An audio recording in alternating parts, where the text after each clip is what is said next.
Settle in, wherever you are tonight, and let yourself be still for a little while, because the story we are beginning together is a long and wandering one, full of candlelight and old stone and the particular smell of a city that has been burning its lamps for centuries and fully intends to go on burning them forever. We are going back a very long way, more than 2,000 years into the past, to a place that believed with absolute and untroubled sincerity that it sat at the center of the known world and always would. And perhaps, in its own way, it was right.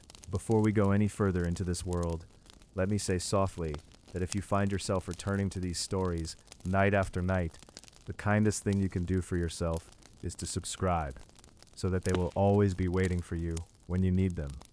And if you feel moved to leave a small comment tonight, telling us where in the world you are listening from, in what city, in what country, in what quiet corner of the globe your lamp is burning, that would be a lovely thing, because there is a whole gentle community of sleepless listeners out there in the dark, alongside you, and somehow it is comforting to know it. Now, close your eyes if you like, and let the city come to you. It is Rome, sometime in the 2nd century before the birth of Christ, and the morning is just beginning to make itself known along the eastern horizon in a long, pale wash of apricot and gray. The Tiber, that ancient and not entirely trustworthy river, is already moving, already carrying on its broad olive-colored surface the reflections of the hills above, the Aventine, the Palatine, the Caelian, their outlines softening in the early mist like something half-remembered from a dream. On the river's banks, the first boatmen of the day are already pushing off into the current, their oars dipping quietly, the water parting around the wooden hulls in slow, dark rings that spread and flatten and are gone. The city wakes in layers, and the lowest layers wake first. The bakers have been awake for hours already, moving in the orange glow of their ovens, their arms white to the elbow with flour, the smell of warm bread drifting out through the open fronts of their shops and into the narrow streets where the cobblestones are still cool and faintly damp with the night's exhalations. Beside the bakers, the fullers have been at their vats, treading cloth in great stone basins with a slow, rhythmic patience that belongs entirely to the hours before the rest of the world remembers to exist. The smell of the fuller's quarter is not a gentle one. It is sharp and ammoniac and deeply, persistently itself, but it is woven so thoroughly into the fabric of the city that no one who was born here would think to notice it, any more than they would notice the sound of their own breathing. Rome is a city of 7 hills and approximately 900 opinions about every subject, and the streets that run between those hills are narrow and crooked and full of a kind of purposeful chaos that only functions because every person within it understands, without being told, the precise and complicated rules. The main roads are wide enough for a cart, just, but the side streets are not, and by mid-morning the side streets are rivers of people, all of them moving with the particular forward lean of those who know exactly where they are going and have no patience for those who do not.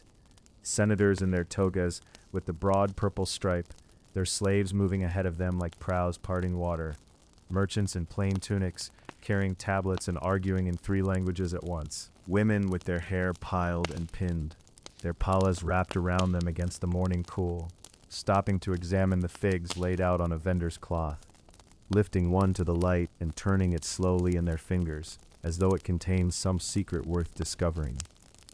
Above all of this, the city makes its particular music, a layering of sounds that is dense and constant, and once you have learned to lie inside it rather than resist it, rather soothing. The creak of cartwheels on stone, the particular hollow knock of wooden sandals on cobblestones, voices calling from window to window across streets so narrow that neighbors on opposite sides could, and sometimes did, reach out and touch hands. Somewhere a child laughing. That high, uninflected, purely physical laughter that belongs only to very young children who have not yet learned to be self-conscious about joy. And underneath all of it, so constant that it functions as a kind of silence, the sound of the fountains, the city's aqueducts feeding water into stone basins at every second corner, the water falling in bright curtains and collecting in pools where pigeons stood ankle-deep and looked, as pigeons always do, faintly annoyed at the world. The temples are everywhere, and they are magnificent, and they anchor the city to something older than memory. The great Capitoline Hill with its temple to Jupiter Optimus Maximus, Jupiter the greatest and best, sits above everything else, and from certain angles and at certain times of day, when the light falls across it just so, it seems less like a building that men made and more like something that simply appeared there, as though the hill itself exhaled it upward from the stone. The priests move through the temple precincts in the morning, with their slow, deliberate steps, pausing at the altars, making the small, precise gestures that have been made in exactly the same way for more generations than anyone can reliably count. There is incense burning, always incense burning, a dark resinous smoke that coils upward into the morning air and joins the wood smoke from the morning fires of 10,000 households, and the bread smell from the bakeries, and the river smell rising from the Tiber, until the air of the city is a single complicated thing that you breathe all at once and never fully separate into its parts.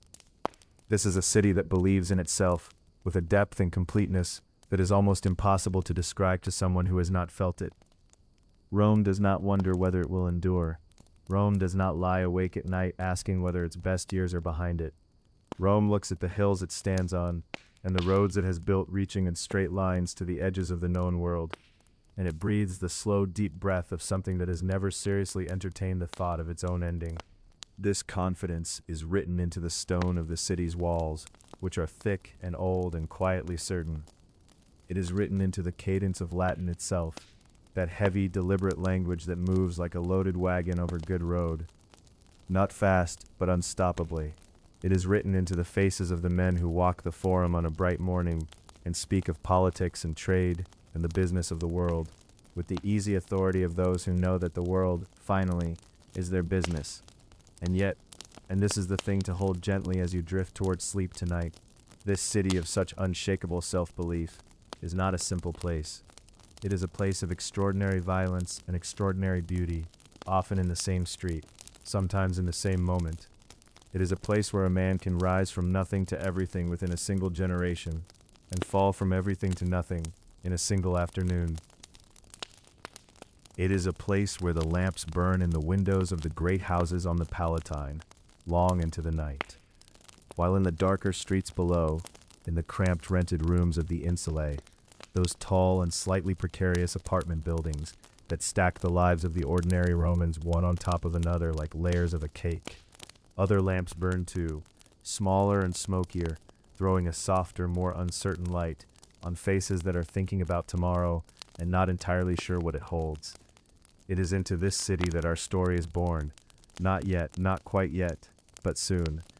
In a house that is proud but not wealthy, in a family that carries the weight of an old name like a piece of furniture too large for its rooms, a child will arrive into this layered, lamp-lit, river-breathing city and begin the long work of becoming someone that history will never quite be able to look away from. But that is for the next time we meet, and for now there is only the city in the early dark, the lamps guttering softly in their niches, the Tiber moving in the low ground below the hills, patient and unhurried, carrying the city's reflections downstream toward the sea. Let the sound of that water be the last thing you reach for tonight, slow and even and dark, as the city settles into its dreaming. The city is already settling into its evening rhythms as we find our way back to Rome, back through the long corridors of time, back to a particular kind of quiet that belongs only to households where old names are kept polished long after the fortunes that once burnished them have worn entirely away. There is a kind of poverty that announces itself loudly, that spills into the streets with its needs and its noise, and then there is another kind entirely, a poverty that pulls its shutters closed at dusk, that keeps its voice low, that seats itself at a table laid with chipped but careful dishes and pretends night after night that nothing has changed. This second kind of poverty is perhaps the more instructive, and it was into exactly this second kind that Lucius Cornelius Sulla was born sometime around the year 138 before the birth of Christ, in a city that would one day speak his name with something between reverence and terror, though in those first quiet years the city did not know his name at all. The Cornelii were one of the great patrician families of Rome, a clan whose branching family tree was so thick with consuls and censors and military men that a visitor reading the wax ancestral masks, displayed in the atrium of a prosperous Cornelian household, might spend the better part of an afternoon moving from face to face, ancestor to ancestor, each one a stone dropped into the deep pool of Roman history. The name itself carried weight, in the way that very old names do, the way a worn coin carries the ghost of a face, even after years of handling have softened its edges nearly to nothing.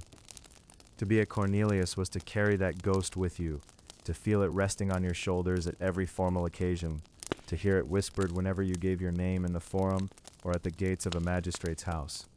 But ghosts do not pay rent, and the particular branch of the Cornelii into which Sulla arrived had been shedding its material circumstances for at least a generation before his birth, quietly, almost apologetically, the way old families often do, not through any single catastrophic loss, but through the slow accumulation of smaller misfortunes, of estates that dwindled, of political offices that were not quite attained, of marriages that did not quite repair what the previous generation had allowed to erode. His father, of whom we know very little, history has not been generous with details about the man, seems to have been a figure of modest means and modest ambitions, a man who perhaps understood that the family name was now more inheritance than asset, that the ancestral masks in whatever atrium he maintained were presiding over diminished circumstances with their usual expressionless dignity. Of Sulla's mother, even less is known, and it is said that she died while Sulla was still very young, leaving behind a gap in the household that subsequent arrangements, a stepmother, the shifting domestic geography of a family without great wealth, would fill imperfectly at best. There is something quietly significant in this early loss, though we should be careful not to read too much into it, careful not to build grand psychological architectures on foundations that history has left us only in fragments. Still, it is worth pausing here for a moment, in this modest Roman apartment, for it seems likely that the family lived not in one of the great houses on the Palatine, but in an insula, a rented block, the kind of building where you could hear your neighbors cooking, where the smell of other people's meals drifted through the walls, where the sounds of the city arrived unfiltered through windows that looked out over narrow streets.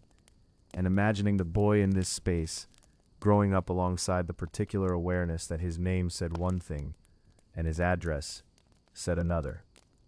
That gap, that daily friction between the grandeur of one's lineage and the plainness of one's actual circumstances, is a peculiar engine. It runs on a fuel that is part pride and part shame, and what it produces over the long years of childhood and youth is a very specific quality of attention, a sharpness about the world, a watchfulness about where power sits and how it is held, a hunger that is different from the hunger of those who have never known anything better, because it is oriented not just forward toward something desired, but backward toward something lost. The story goes that Sulla himself, in later life, was acutely aware of these origins, that he neither hid them nor dwelt on them morbidly, but kept them somewhere close, the way a man keeps a useful tool within reach. What we can say with reasonable confidence is that Sulla received a proper education, which in Rome of the 2nd century before Christ meant above all an education in Greek, in the language, in its literature, in the long tradition of philosophy and rhetoric that flowed from Athens and Alexandria and the eastern cities where the old learning had pooled and deepened over centuries. This was not unusual for a Roman of good family, even an impoverished one. The Greek education was the common currency of the Roman elite, the shared tongue in which ambitious men conducted their interior lives, even while they conducted their public ones entirely in Latin. A boy learning his Greek letters in a modest Roman apartment was not an unusual sight. A boy doing so with the particular intensity that seems, in retrospect, to have characterized Sulla's engagement with everything he encountered, that perhaps was less common. He would have walked the same streets that all Roman children walked, threading between the market stalls and the lounging men and the women carrying water from the public fountains, past the temples with their great doors standing open onto the smell of incense and the cool stone breath of very old buildings, past the taverns where laughter spilled out into the morning air and the smell of cheap wine mixed with the pervasive urban scent of wood smoke and animal and human life, all pressed together under the Italian sun. He would have been a child among thousands of children, unremarkable to the people he passed, carrying nothing visible to announce that his name was Cornelius, that somewhere in the long Roman past his family had mattered enormously. And perhaps this invisibility was its own kind of education. To move through a powerful city as a person of no account, to watch the wealthy men in their togas moving through the crowds with their attendants and their easy authority, to understand from a young age that the world does not automatically align itself with one's sense of one's own worth. This is a lesson that either breaks a person or concentrates them, and everything we know about Sulla suggests that it concentrated him considerably. It is said that even as a young man he was remarkable to look at, fair-skinned, with an unsettling vividness about his eyes that later writers would describe at some length, eyes of a blue-gray so pale and so direct that people found them difficult to hold for long. His complexion, one ancient source suggests somewhat unkindly, was mottled and rough, the pallor broken by color in a way that was more striking than conventionally handsome. He seems to have carried himself with a physical confidence that his circumstances did not entirely explain, as though the body had already decided something that the biography had not yet caught up with. The years of his youth pass largely in shadow, as the youth of those who later become famous so often does.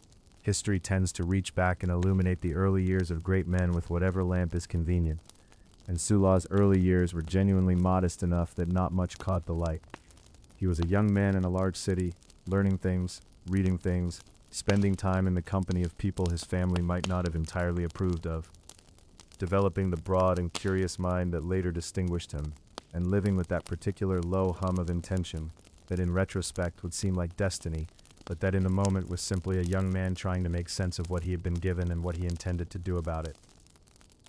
The lamp in whatever room he occupied those evenings burned low, as all lamps do, casting its small warm light over whatever page he was reading, over whatever wall held back the sounds of the city, over a face that Rome did not yet know how to read. Outside, the streets were settling toward night, the smoky amber of dusk moving over rooftops, over the temples and the markets, and the cramped alleys of a city that had no idea what this particular obscure young man was quietly preparing himself to become. Soon we will let the city breathe more fully, will slow down and simply inhabit it, wandering through the textures and sounds of daily Roman life the way one drifts through the rooms of an old house in the early evening, unhurried and curious, letting the details speak for themselves. But for now, let that lamplight rest, and let yourself rest with it, easy and warm against whatever is holding you tonight. The smell reaches you before anything else. It drifts in on the early air, wood smoke and bread, the iron-sweet reminder of a butcher's work already begun, the faint green breath of river water carrying itself up from the Tiber on whatever wind the morning has chosen to send. Rome in the 2nd century before the birth of Christ wakes slowly but never gently, and the smell of it is the truest thing about it, more honest than any monument or proclamation, more lasting than the speeches made in the forum below. Close your eyes and let that air settle around you. There is no need to hurry. The city will open itself in its own time, as it always has, as it always will, spreading outward from its 7 hills the way a sleeper spreads across a warm bed, unhurried, inevitable, occupying every inch of available space without quite meaning to.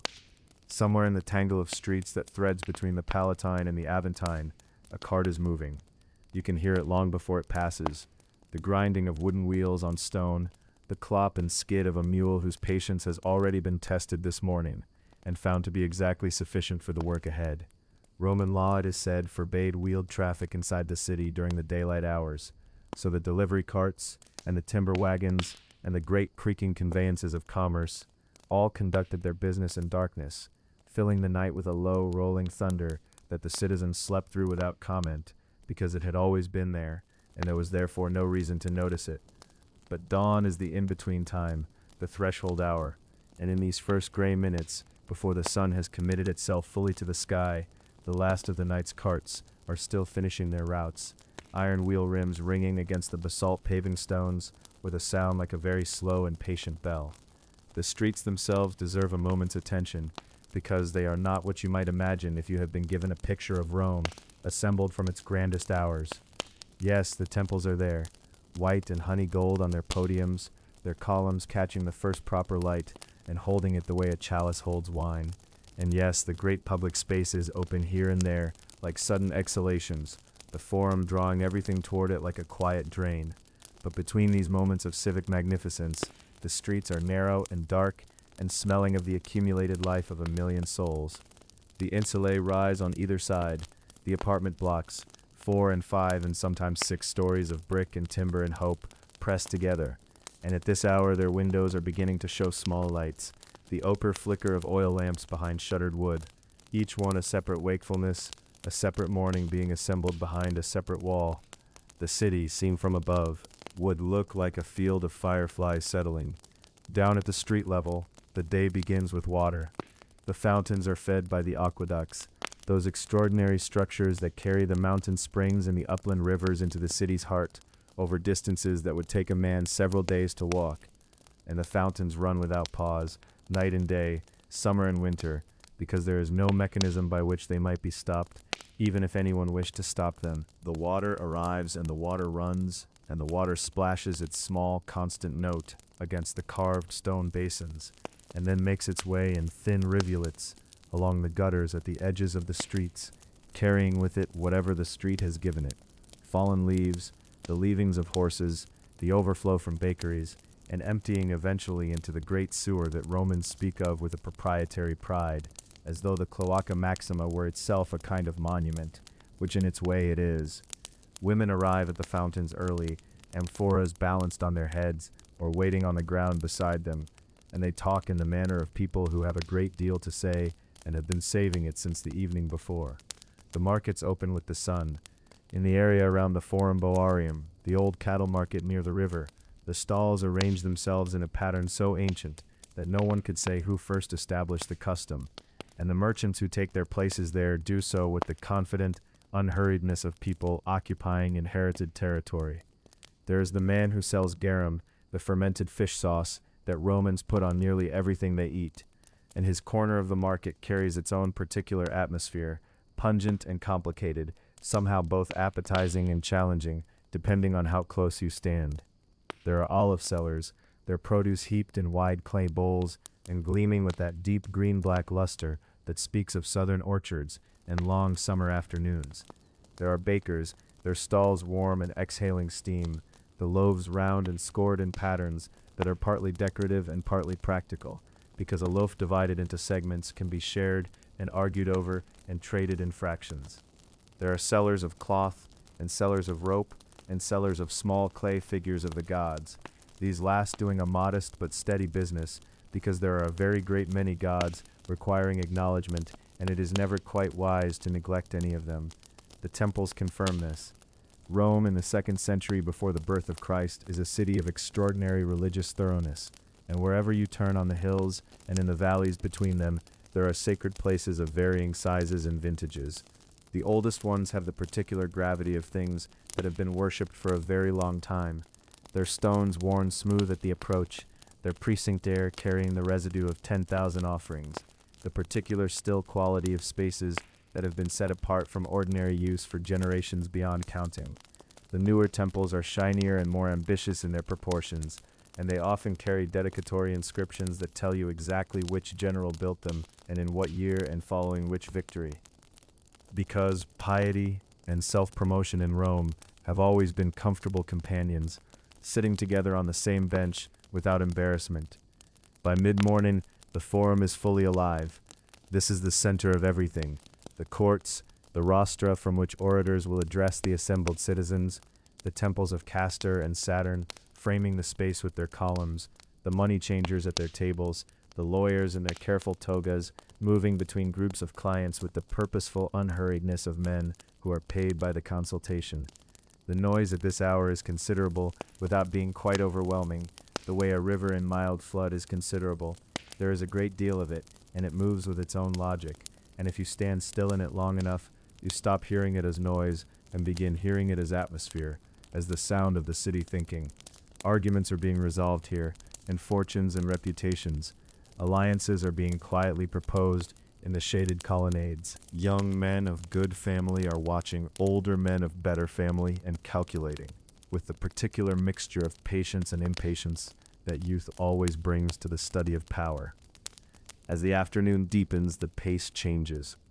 The heat in summer drives the city into a kind of horizontal contemplation.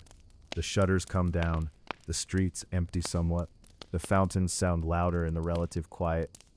Romans, with any choice in the matter, retire from the full weight of the afternoon sun, and the bathhouses begin to fill as the air cools toward evening. The great chambers loud with the echoes of water and conversation, steam rising from the heated pools toward the vaulted ceilings. The bathhouses are as close as Rome comes to a great democratic institution. Everyone goes, all classes and conditions, the day's grime dissolved in common water, the day's news exchanged in common air. And then the dusk arrives, and it is the best hour. The light over Rome in the evening has a quality that the afternoon does not possess. It is softer, more forgiving, the kind of light that makes the temples look like they were built not from stone quarried and transported at enormous human cost, but from something that's simply condensed out of the air at this particular latitude and angle of sky. The oil lamps are lit in the windows and in the doorways and in the small shrines at the street corners, the Lauraria where the household gods keep their watch, and their flames are tiny and steady and immensely old-feeling, each one a small argument against the dark. The smell of the city shifts again, cooking oil and roasting meat, and the cool breath of the river, and beneath it all, always, the stone itself, releasing the day's warmth slowly back into the evening air. This is the city into which a young man will soon move with careful eyes and a great deal of quiet attention. He will walk these streets and breathe this air and study everything he sees with the thoroughness of someone who has been given less than others and has decided to make that deficit the engine of his ambition. He is not yet a soldier, not yet a name of consequence, but Rome is shaping him even now, filling his imagination with its scale and its noise and its absolute certainty of its own importance. The city breathes, and he breathes with it, and in the lamplight of 10,000 modest windows, something is slowly beginning to take form. Let the lamp flames hold steady now. Let the city settle into its night sounds, the last cart, the fountain, the distant dog, the river. There is no need to follow the young man yet. He can wait in the warm dark of the city a little longer. The lamps along the Subura were already guttering by the time the last of the wine had been poured, and it is in that particular hour, the hour when respectable Romans had long since shuttered their doors and pulled their woolen blankets up around their shoulders, that we find the young Lucius Cornelius Sulla, most himself, most at ease, most alive to the world in all its complicated and unwashed splendor. He was not yet a soldier. He was not yet anything the history books would recognize. He was simply a young man of good name and poor circumstances, which in Rome was a condition both common and quietly devastating, like a crack running through a fine mosaic, invisible from a distance, ruinous up close. The Cornelii were an ancient family, one of the oldest and most storied of the patrician clans, and that name carried with it certain obligations, certain postures, certain expectations of dress and comportment and social aspiration that cost money the young Sulla did not have. And so he lived in those early years in the peculiar in-between space that Rome reserved for its impoverished aristocrats, too proud for trade, too poor for ease, wearing the dignity of his ancestry like a toga that had been laundered one too many times, still white, still technically presentable, but fraying at the hem in ways that sharper eyes could see. It is said that he rented rooms in a block of apartments in one of the city's more boisterous quarters, the kind of building where the stairs creaked with the weight of a dozen different lives pressing down upon them, a freedman cobbler on the ground floor, an Egyptian grain merchant on the second, a woman who kept songbirds in little wicker cages on the landing, and whose birds woke everyone at dawn whether they wished to be woken or not. This was not the Rome of marble colonnades and the quiet gardens of the Palatine. This was the Rome of shared walls and cooking smells drifting through ceilings, of voices raised in argument and laughter intermingling until you could not always tell one from the other. And the young Sulla, rather than suffering this arrangement with the clenched dignity one might expect of a man of his lineage, seems to have found something in it that genuinely suited him, some texture, some warmth, some animal vitality that the more rarefied air of aristocratic society could not quite provide. His friends were not the friends his ancestors would have chosen for him. There was, it is said, an actress, or perhaps a woman of the theater in the broader sense, which in Rome carried implications that polite company did not discuss too directly, who was considerably older than Sulla, and who seems to have occupied a place in his life that was simultaneously romantic and maternal and educational in ways that had nothing to do with books. The theater in Rome was a world unto itself, fragrant with cheap perfume and the resin of pine torches, populated by men and women who had learned to read an audience the way a navigator reads the sky, with constant attention, with a willingness to adjust, with the understanding that the space between a performer and the people watching them is a kind of negotiation, never fixed, always alive. What Sulla absorbed in those lamplit evenings spent in the company of actors and comedians and the loose, laughing crowds that gathered around the wooden stages was not something he could have learned in any school of rhetoric. It was the art of being watched, of managing the impression one makes, of understanding that a face can be as deliberate as a speech and considerably more persuasive.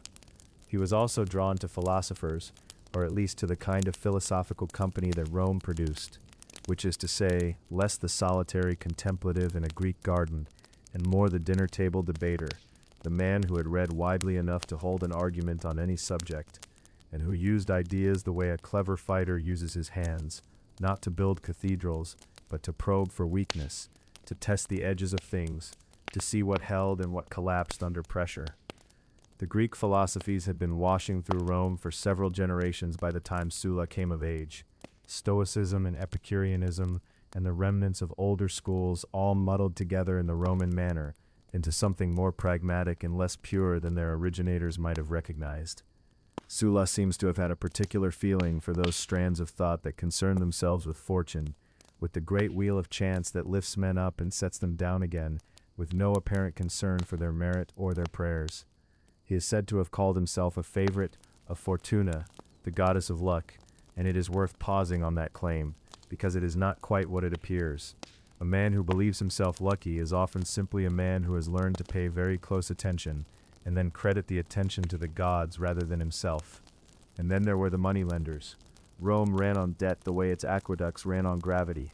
It was the invisible architecture beneath everything, the system by which ambition was financed and futures were mortgaged, and young men of good family but insufficient inheritance kept themselves afloat in a city that required the constant performance of prosperity. Sulla knew these men well, not as a curiosity, but as a necessity, and in learning their world he learned something that pure military training never teaches: the patience of waiting, the calculation of risk laid against reward, the understanding that timing is not simply a matter of choosing the right moment to strike, but also of choosing the right moment to wait. A moneylender who calls in a debt too soon loses both the money and the debtor. A general who marches too soon loses the campaign.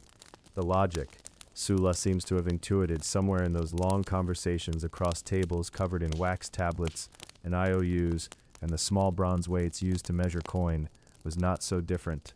What emerged from all of this, from the actresses and the comedians, from the philosophical dinner tables, from the creditors and the borrowed money, and the years of navigating a city that rewarded display above almost everything else, was a mind of remarkable and somewhat unsettling complexity.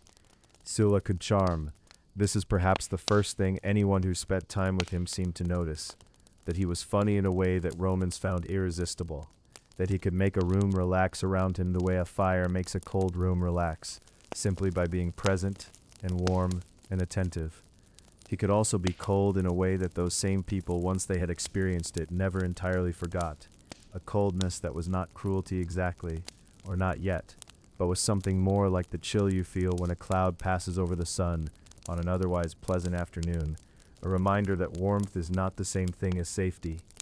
He was reading, too, in all the quieter hours that his lively social life left him, Greek, which he had learned well enough to speak with ease, open to him a literature and a history that Rome's own traditions could not supply. The great cycles of rise and fall, the tragedies of men who had grasped at power and been undone by it, and equally the stories of those who had understood the game deeply enough to play it to its end and walk away still standing. He loved Greek comedy, the story goes, with a particular and revealing affection.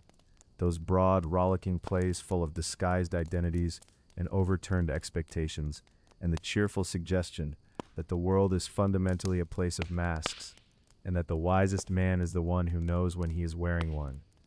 The lamplight would have been burning low by now in whatever room he occupied in those years, the flame pulling slightly in some draught that found its way through the shutters. The city settling around him into its nighttime version of itself, quieter, but never quite quiet, Rome being the kind of place that only pretended to sleep. And the young Sulla, not yet 30, not yet tested, carrying a name worth more than anything else he owned, would have sat among the flickering shadows of his education, the borrowed books, and the theater programs, and the careful social calculations of a man learning, 1 year at a time, what he was made of, and what he intended to do about it. The next stirring of his life would take him far from these lamplit rooms, away from the Subura and its songbirds and its comfortable noise, out toward the dry heat of Africa, and the beginning of something that would require everything those unconventional years had quietly, patiently taught him. The desert does not announce itself all at once. It comes gradually, the way sleep comes to a tired mind. First a softening of the green along the roadsides, then a thinning of the trees, then long stretches of pale earth that seem to hold the heat of the sun long after the sun itself has gone, radiating a warmth that rises through the soles of sandals and settles somewhere deep in the bones. For a young Roman officer crossing into Numidia in the early years of the last century before the birth of Christ, the landscape must have felt like the edge of a known world, the place where the familiar Roman order of things, the straight roads, the tiled roofs, the smell of bakeries and the sound of arguing merchants, dissolved into something far older and far less interested in the ambitions of Rome. Lucius Cornelius Sulla arrived in Africa as a quaestor, which is to say he arrived as a young man with administrative responsibilities and very little independent authority, attached to the staff of the consul Gaius Marius, who was already a figure of considerable weight and considerable self-regard. Marius had been given the Numidian command after a period of frustration and embarrassment for Rome. A war against the Berber king Jugurtha that had dragged on for years and had been managed with what polite historians call incompetence and what soldiers simply called disaster. Jugurtha had proven to be a master of the desert, a man who understood that a kingdom of sand and distance could swallow Roman legions the way the dunes swallowed footprints, completely and without ceremony. Sulla would have felt all of this before he understood any of it. The heat first, a dry, pressing, insistent heat that was nothing like the warmth of Italian summers, which always carried in them some memory of moisture, some trace of the sea. This was a heat with no apology in it, a heat that bleached color from cloth and made the air above the ground shimmer and ripple as though the world itself were breathing. And the light in North Africa is a particular and extraordinary thing, hard and clear and shadowless at midday, then turning in the late afternoon to a deep amber that makes every surface glow as though it were lit from within, as though the rocks and the dust and the dry grasses all contained their own small fires, their own private warmth that had been accumulating since the world began. It is in this landscape, under this punishing and beautiful sky, that something essential in Sulla began to reveal itself, the way gold reveals itself under pressure, by refusing to dissolve. He was not in these early African years a great general. He was not yet in a position to be one. But he was something perhaps more useful in a long war against a cunning enemy. He was a man who watched and listened and understood that people are moved by desires and fears in equal measure, and that both can be useful to someone patient enough to find the right lever. The story goes that Sulla was quickly noticed among the officers around Marius, not merely for his competence, which was evident enough, but for a quality that is harder to name and perhaps more valuable. He was comfortable with uncertainty, while other men of his background felt the disorder of the African campaign as an affront, something to be set right by the straightforward application of Roman will. Sulla seemed almost at ease in the ambiguity, almost interested in it, the way a man might be interested in a complicated game rather than unsettled by one. The war against Jugurtha had turned, under Marius, into something more manageable. The legions were better disciplined, the logistics more carefully managed, and the king was gradually losing the open ground that had been his greatest advantage.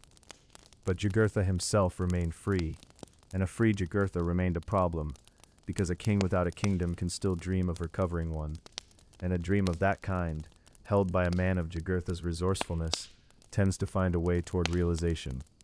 What was needed was not a battle but a betrayal, and Sulla understood this with the clarity that comes to people who have grown up among theaters and moneylenders and the subtle transactions of a life lived without great resources. The key, it seemed, lay not in Numidia at all, but in the neighboring kingdom of Mauritania, and in its king, a man named Bacchus, who was Jugurtha's father-in-law, and who had spent the better part of the war in a posture of studied ambiguity, supporting Jugurtha when it seemed advantageous, edging toward accommodation with Rome when the winds shifted. A man navigating the impossible position of being related by marriage to a hunted man while simultaneously being a neighbor of the most powerful state in the Mediterranean world. Sulla was sent to treat with Bacchus. This was not, on its surface, an obviously glamorous assignment. It required travel through difficult country, negotiation conducted through interpreters with a king whose intentions were genuinely uncertain, and the management of a situation in which a wrong step might mean not merely diplomatic failure, but something considerably more permanent. The story goes that Sulla made the journey with the kind of steady nerve that neither invites attack nor radiates the brittle aggression that tends to create the very dangers it fears. He sat with Bacchus. He listened.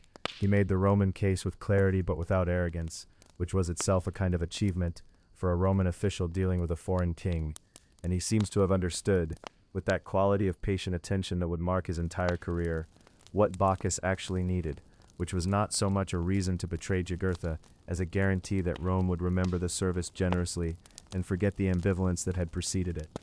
The arrangement, when it came quietly. Bacchus invited Jugurtha to a meeting under the cover of negotiations that the Numidian king believed might yet offer him some path to survival. And when Jugurtha arrived, he found himself not in the company of a sympathetic kinsman, but in the hands of men who had already made their peace with the power of Rome. The king who had eluded Roman legions for years, who had humiliated Roman commanders and made the desert his accomplice, was taken in a moment of misplaced trust, handed over to Sulla, who received him, and who rode back to the Roman camp carrying with him something that would define the arc of his ambitions for the rest of his life. It is said that Sulla had a ring made later, a signet ring bearing an image of this moment, Bacchus presenting Jugurtha to him, and that he wore it until the end of his days. Whether this is strictly true, or whether the story has grown in the telling, as stories always do, there is something in it that feels right, something that captures the particular flavor of Sulla's self-regard, which was not the simple vanity of a man who needed to be flattered, but the deeper, more complicated pride of a man who understood his own worth and wanted the world to share that understanding. He had done this thing. He had walked into uncertainty and come back with a king in chains. Whatever Marius might think, whatever Marius might claim of the credit, and he would claim it being Marius, Sulla knew what he had done, and he was not the kind of man who forgot. The prisoner was sent to Rome. The war, for practical purposes, was finished. The Numidian sun continued its ancient indifferent work, bleaching the rocks and warming the dust, and sending its light in long amber waves across the late afternoons of a land that had watched empires rise and dissolve long before Rome was a city or a dream. In the Roman camp, in the evenings after the war had turned quieter, the watchfires burned as they always burned, those small, patient flames that were the heartbeat of the legionary world, giving light enough to see a face across the fire and warmth enough to make the darkness of the African night feel almost like home. Sulla's time in Africa was ending, but what Africa had made of him was only beginning to show its shape. The cold northern campaigns against the great tribal migrations were ahead, and with them a different kind of country, a different kind of cold, a different kind of testing. The wind off the mountains and the gray skies above the plains of Gaul were different lessons weighted in the frost. For now, the fires burned softly in the African dark, and the night settled down around the camp like a warm hand, and even a man with a ring to commission, and a rivalry to tend, and a whole complicated future to navigate could perhaps, just for a moment, let the stillness have him. The cold came down from the north like a long exhale, slow and vast and indifferent, carrying with it the smell of pine resin and wet earth, and something older still, something that had no name in Latin or in Greek, the smell of distances that Romans had never properly mapped and did not entirely believe in. It settled over the camps and the river crossings and the muddy roads of Gaul in the Alpine foothills, like a blanket drawn over the world, muffling sound, softening edges, turning the light of morning into something pale and provisional, as though the sun itself were not entirely certain it belonged this far from the warm center of things. This was the frontier in the years around the 104th and 102nd years before the birth of Christ, and it was not the frontier of maps or of senatorial imagination, but of cold hands and frost-stiffened leather and fires built against the wind that never quite warmed the men who huddled nearest to them. Lucius Cornelius Sulla was here, somewhere in that long gray theater of grass and mud and distant tree line, a younger man's face, already learning the habit of watchfulness, already practicing the stillness behind the eyes that would one day make him so difficult to read and so dangerous to underestimate.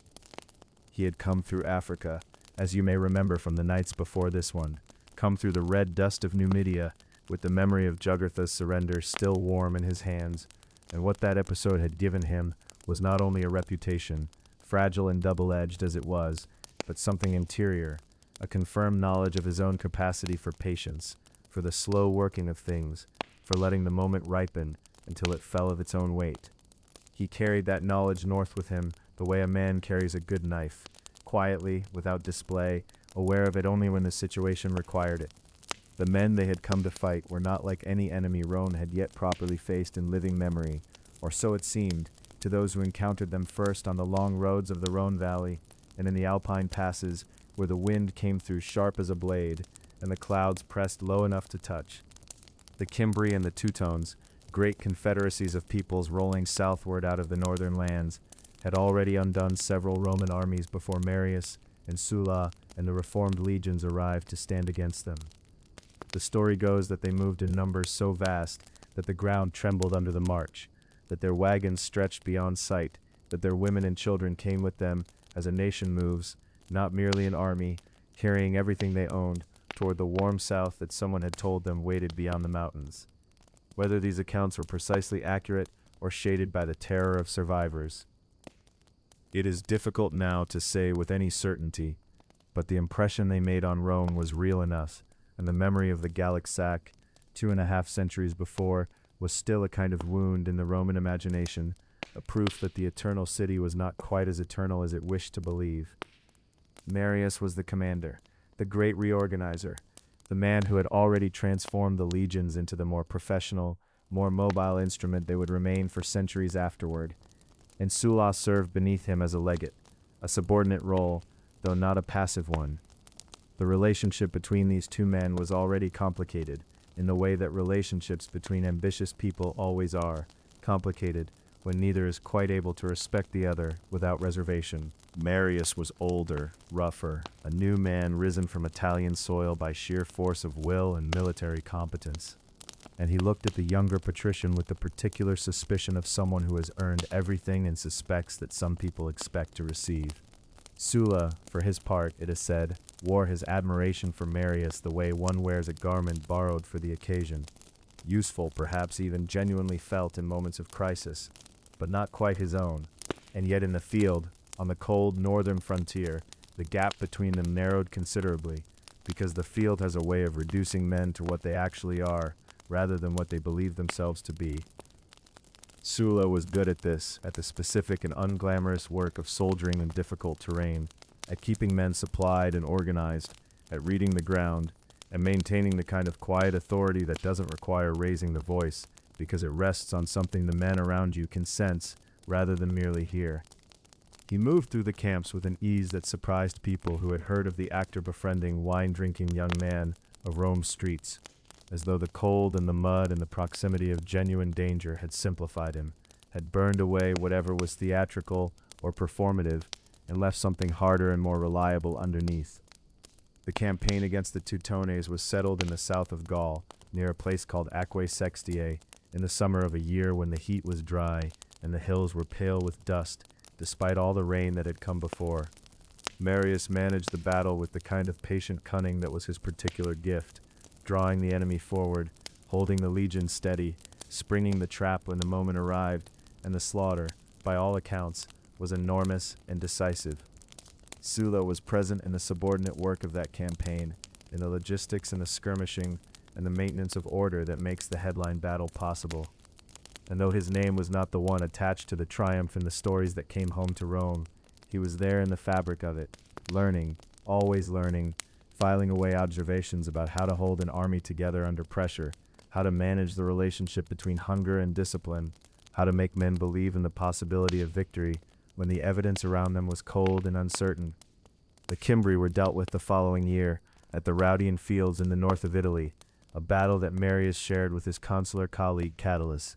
And again, Sulla was part of the complex machinery that made the Roman victory possible, moving between commands, demonstrating the kind of flexible usefulness that earns a man trust across different kinds of authority.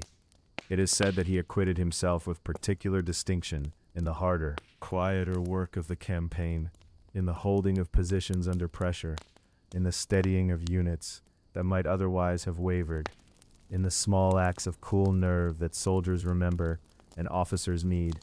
What the North gave Sulla was not glory, not primarily, not the clean singular kind of glory that a man can carry home and display in the forum like a trophy. What it gave him was something more durable and in some ways more dangerous, which was the complete confidence of a man who has been tested by difficult circumstances and found to his own quiet satisfaction that he does not break. He had now served in Africa and in the northern campaigns, had demonstrated competence in heat and in cold, in the politics of capturing kings and in the grinding routine of frontier war. And the sum of those experiences was a kind of interior solidity, a settled knowledge of his own capabilities that made him, paradoxically, both more patient and more certain than he had been before. The fires in the northern camps burned differently from the fires of Africa, if you can imagine such a thing. Feeding on heavier wood, throwing a denser, more orange light that did not carry far into the darkness, but made the circle around them feel more deliberate, more chosen, a small warm world pulled together against the pressing cold of the night beyond. Men sat closer to those fires than they did in warmer climates, and the conversations were quieter, and the silences between the words had a different quality, full of the sounds of the wind moving through the pines somewhere beyond the perimeter, and the distant calling of night birds in the marsh grass by the river, and now and then the soft shifting of horses in their pickets, the small animal sounds of a living world settling into its own rest. Sulla would have sat at such a fire, one imagines, somewhere in those long northern nights, his face lit from below in that particular way that firelight has of making the familiar strange and the strange familiar. And whatever he was thinking, he would not have been the kind of man to share it easily.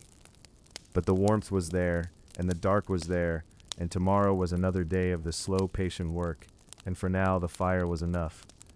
Soon, in the telling to come, we will step away from the generals and the battles for a little while, and simply rest inside the texture of a soldier's world, the rhythms and sounds of the camp itself, the bread and the mud and the stars overhead, the ordinary life that runs beneath the history.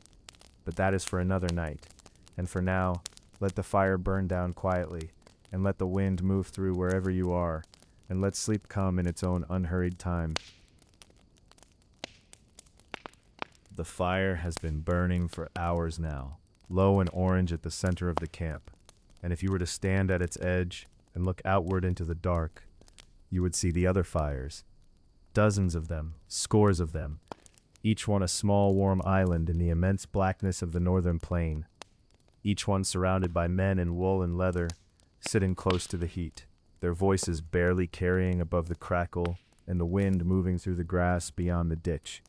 This is where we find ourselves tonight, settling into the world of the Roman legionary camp, as it existed in those years when Sulla was still learning what it meant to be a soldier among soldiers, when the great decisions of his life were still years away, and the present moment was made of mud and wood smoke and the smell of cook fires, and the particular wariness that comes not from a single hard day, but from many hard days laid end to end, like stones on a road that stretches past the horizon.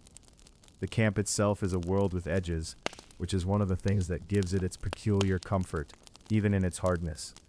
Wherever the legions stopped for the night, whether for one evening or for a season, the engineers went first, and the surveyors, and before the bulk of the army had even unslung their packs, there were stakes in the ground, and measurements being called out in the dry, efficient language of men who had done this 10,000 times before. The Roman camp was never improvised. It was always the same city, conjured out of nothing, appearing on hilltops and river bends and the edges of foreign fields as if it had always been there, as if Rome itself were portable, could be folded up and carried and unrolled each evening on fresh ground. There was something almost dreamlike about it, this portable orderliness, this insistence on regularity even in the wildest places, and the men who lived inside it, who had grown up inside it in a sense, for many had known nothing else since their early manhood, felt the security of those edges the way a sleeping child feels the edges of a blanket tucked close around them. The ditch came first, always. A V-shaped trench cut into the earth by legionaries who took turns with the tools, while others stood watch. The soil thrown inward to form a rampart, and on that rampart the sharpened stakes, close together, angled outward, and beyond all of that the plain or the forest or the hillside, indifferent and dark. Inside the perimeter the streets ran straight, as Roman streets always ran, and between those streets the tents stood in their appointed places, the sentry here, the cohort there, the officers' tents slightly larger and slightly closer to the center where the standards were kept, and where the general's tent, the praetorium, rose above the rest, like a reminder of who ultimately organized all of this patient geometry. The tents themselves were made of leather, sewn panels of oxhide that had been worked and treated until they were supple enough to fold and stiff enough to shed rain, which they did tolerably well in light weather, and not at all in the serious downpours that came sometimes without warning on the northern frontier, soaking everything, turning the streets between the tents into channels of brown water, seeping through the seams and pooling on the ground sheets and finding its way into boots and cloaks and the corners of men's eyes while they tried to sleep. On those nights, the fires outside were drowned, and the watch huddled under whatever cover could be contrived. And the camp smelled entirely of wet wool and wet leather and wet earth, which is a smell unlike any other in the world, a smell that every man who had ever served in the legions carried somewhere in the back of his memory for the rest of his life. But on the ordinary nights, the dry nights, the nights we are drifting through now, the camp settled into its rhythms with a kind of unhurried ease. The evening meal was simple. Grain mostly, ground into a rough flour and made into flat breads cooked directly on the stones around the fire, or formed into a thick porridge that was eaten quickly while it was still warm enough to be satisfying. There were dried figs sometimes, and salt fish, and if the foragers had done well, or if the supply train had caught up with the column that day, there might be olive oil and salted pork and something approximating wine, though what traveled with the armies of the northern campaigns was often vinegar by the time it reached the cups, and the men drank it anyway with the philosophical resignation of people who have long since stopped expecting things to be better than they are. The conversations that happened around those fires were the small conversations of men living in close quarters over long stretches of time, which is to say they were not conversations about history or the movements of armies or the designs of generals, but about the particular stone in a particular sandal that had been making itself known since the river crossing 3 days ago, and about a brother back in the Subura district of Rome who owed money to someone who was probably not patient about it, and about whether the barley this region produced was noticeably inferior to the barley they had eaten last season in a different province, and about the curious habits of the mules assigned to the 3rd century, and about other things of equally limited cosmic significance that were nonetheless the actual substance of life as these men lived it. There was a great deal of dice played in the firelight with the small carved bone cubes that every veteran seemed to carry somewhere on his person, rattled in a leather cup and tumbled out onto a cloak spread flat on the ground, the outcome greeted with the same brief and theatrical emotions, whether the stakes were a handful of dried beans or something more consequential. It is said that the generals occasionally issued orders against gambling in camp, and it is equally certain that those orders were observed in the way that men in close company observe rules they find fundamentally incompatible with their nature, which is to say imperfectly and with great ingenuity. The watches turned through the night in 4 divisions, each one announced by a trumpet call that carried over the camp and then was absorbed by the dark beyond the stakes. The men on watch paced their sections of the rampart with the steady, unhurried gait of people doing something familiar enough that the body does it without needing to be consulted by the mind. Wrapped in their heavy cloaks, their breath visible in the cold air of the northern nights, their eyes moving across the same pale grass and the same darkness that had been there an hour ago and would be there an hour hence. The stars moved overhead with their own imperturbable patience. Somewhere beyond the perimeter, an owl spoke once and was quiet. Inside the tents, the men who were not on watch slept in their contubernium groups, 8 men to a tent, which was approximately 6 men's worth of space when everyone had settled down to it. And sleeping in such company had its particular acoustics, its particular landscape of breathing and snoring, and the small sounds of people shifting on hard ground, none of which troubled the experienced soldier, whose capacity for sleep under difficult conditions was one of the genuine achievements of his profession. The leather walls held a little of the warmth of so many bodies close together, and in the coldest nights, the men slept pressed together for that warmth, without self-consciousness, as animals sleep in the cold, with the practical intimacy of people who have long since run out of distance to keep between themselves. The standard stood in the center of the camp through the night, draped and covered in darkness, the eagles and the unit symbols, and the accumulated decorations of past campaigns all quiet and still above the sleeping men, which was perhaps the strangest and most affecting sight in all of that orderly world. Those symbols of Roman power and Roman pride, standing patient and silent over 8,000 sleeping human beings, each one of them dreaming whatever it is that soldiers dream when they are young, and the morning is still hours away, and the fire outside has burned down to its deepest orange, and the world seems, for this one suspended hour, entirely peaceful. In the morning there would be drills and inspections and the resumption of the march northward, where the work that awaited Sulla and all of these men was hard and cold and serious. But that was the morning.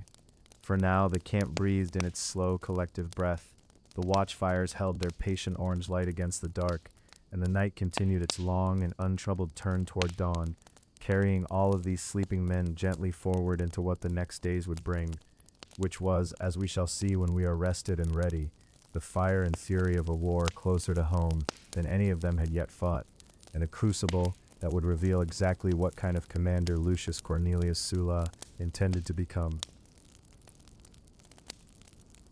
The rains had come early to the Apennines that year, the story goes, sweeping down from the high ridgelines in long gray curtains that turned the mountain paths to rivers of pale mud and filled the valleys with a cold, restless mist that clung to the hilltops long after dawn had passed. It was the kind of weather that made the world feel older than it was, that softened the edges of stone walls and darkened the timber of farmhouse doorways and settled into the wool of a soldier's cloak with a quiet, patient weight. Along the roads that wound through Samnium and Campania and the hill country of the Marsi, men were moving through that mist, not in the orderly columns of a foreign war, but in the desperate, fractured formations of a conflict that nobody had quite believed would happen until it had. The war that came to be known as the Social War, the war between Rome and her socii, her allies, the peoples who had fought beside Roman legions for generations across every campaign, every distant frontier, every hard-won victory, was in its way the most unsettling conflict Rome had ever faced, not because the enemy was exotic or far away or strange in custom and language, but precisely because they were not.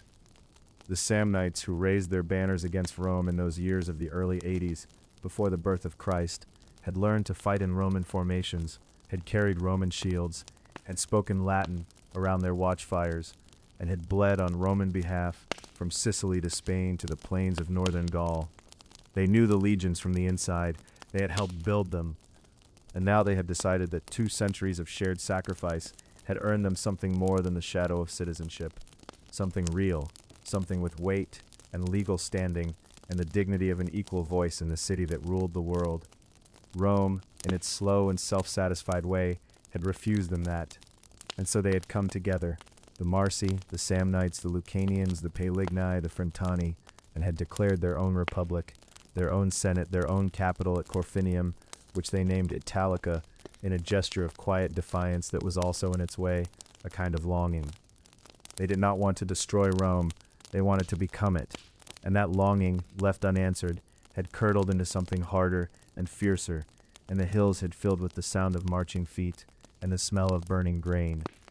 Into this, Lucius Cornelius Sulla rode as a commander of the first rank, and the war would become the forge in which everything that had been forming in him, the patience, the cunning, the capacity for sudden violence and sudden charm in equal measure, would be hammered into its final shape.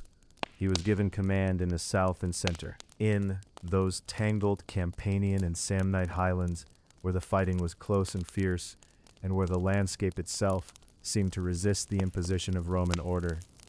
The mountains there are old and indifferent, their slopes thickly wooded above and bare and gray with limestone below, their valleys narrow enough that an army moving through them can feel the walls closing in from either side. Sulla moved through that country with a speed and a purposefulness that his men came to recognize as something beyond mere energy, a kind of cold attentiveness, a reading of the ground and the moment that made him seem always slightly ahead of events, as though he had already lived through the battle that was still approaching.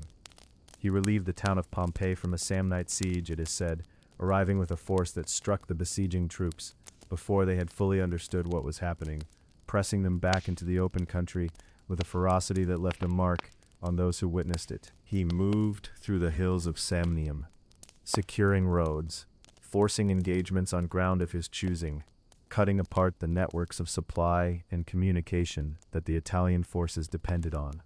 He was not reckless. That was never quite the right word for Sulla. But he had an instinct for the moment when hesitation becomes its own kind of danger. And in those moments, he moved with a decisiveness that could look, to a frightened man, very much like cruelty. And there was cruelty in it, or at least something adjacent to it, a willingness to apply pressure beyond the point of military necessity, to ensure that the lesson of his passage through a region was remembered long after his army had moved on. Towns that resisted paid prices measured in fire and displacement. Commanders who surrendered were sometimes treated with conspicuous generosity, because Sulla understood, as clearly as any Roman of his generation, that fear and gratitude are both instruments of control, and that a wise man learns which one to reach for and when. His soldiers trusted him. That trust, built over years of shared hardship in Africa and the North, deepened through the social war into something closer to devotion, a feeling, half rational and half superstitious, that the man who commanded them was protected by something beyond ordinary fortune, and that his protection extended, while they remained loyal to him, to those who followed. He shared their mud and their rations when the campaign demanded it. He laughed with them around the watchfires, and when the fighting came, he was there in it, visible, unhurried in the way that men who are completely without fear sometimes appear unhurried, moving through the chaos of a Roman engagement with a steadiness that steadied those around him. By the time the social war had spent most of its fury, by the time Rome had finally extended the citizenship that the Allies had wanted all along, the promise coming slowly and partially, and too late to prevent the bloodshed, but early enough to drain the conflict of its ultimate purpose, Sulla's reputation stood at a height it had never reached before. He had not merely served in the war, he had been one of its decisive figures, one of the men who had imposed upon that difficult, close, mountainous fighting a coherence and a momentum that had made the difference between campaigns that ground on for years and campaigns that ended. The Senate, which rewarded military success with the formal currency of honor and recognition, acknowledged what he had done. The soldiers who had served under him told stories about him that grew, in the telling, more vivid and more marvelous with each passing season. And Sulla himself moved through all of this acknowledgement with the particular quality of self-possession that had always distinguished him. Pleased, certainly, deeply and genuinely pleased, but never quite surprised. He had always known, or so the impression he gave to those around him seemed to suggest, that he was capable of exactly this. The confirmation of the world's opinion was satisfying, but it was not for him, the revelation it might have been for another man. He had been waiting for it. He had been working toward it, through all the years of African dust and northern cold and political maneuvering in the back rooms of the Forum, and now it had arrived, and he received it with the cool pleasure of a man collecting what he was owed. What he looked toward next was the consulship, that highest ordinary office of the Roman Republic, the paired seat of executive power that sat at the summit of everything a Roman aristocrat's ambition could reach. The social war had shown Rome and shown Sulla himself, in the most unambiguous terms possible, what he was capable of when given the resources and the authority. It had given him veterans who looked at him with a particular kind of loyalty, the deep loyalty of men who have been through hard things together and come out the other side not merely alive, but victorious. It had given him a reputation that would carry weight in the forum and the voting assemblies and the Senate House. And it had given him something else, something harder to name, a certainty about himself, a settled and untroubled sense of his own direction that would prove, in the years to come, more consequential than any of the rest. For now, though, the rains were easing in the Apennines, and the mist was thinning from the valley floors, and somewhere in the campfire smoke of a dispersing army, the smell of wet earth and pine resin drifted on the evening air, the way it always drifted, patient and unhurried, over the old Italian hills that had seen so much come and go, and would see more yet. The watchfires burned low in their iron brackets, their light settling into a warm and steady glow that touched the faces of tired men, and the flanks of horses, and the dark margins of the tree line beyond the camp's edge. Let that light carry you gently now, and let the hills grow quiet around you, and rest here a while. There is still so much road ahead, the forum, the consulship, and the slow gathering of a storm that Rome had not yet learned to read. But all of that can wait, as everything waits. The morning mist was still clinging to the lower slopes of the Capitoline when the city began to wake, rising in layers the way Rome always did. First, the bakers and the water carriers, then the lawyers and the money changers, then the slow procession of senators in their togas, making their way through streets still damp with night, their sandals leaving dark prints on the pale stone, their breath rising in small clouds in the cool air of an autumn morning, sometime in the 88th year before the birth of Christ. The city smelled of wood smoke and bread, and the particular dusty sweetness of old marble.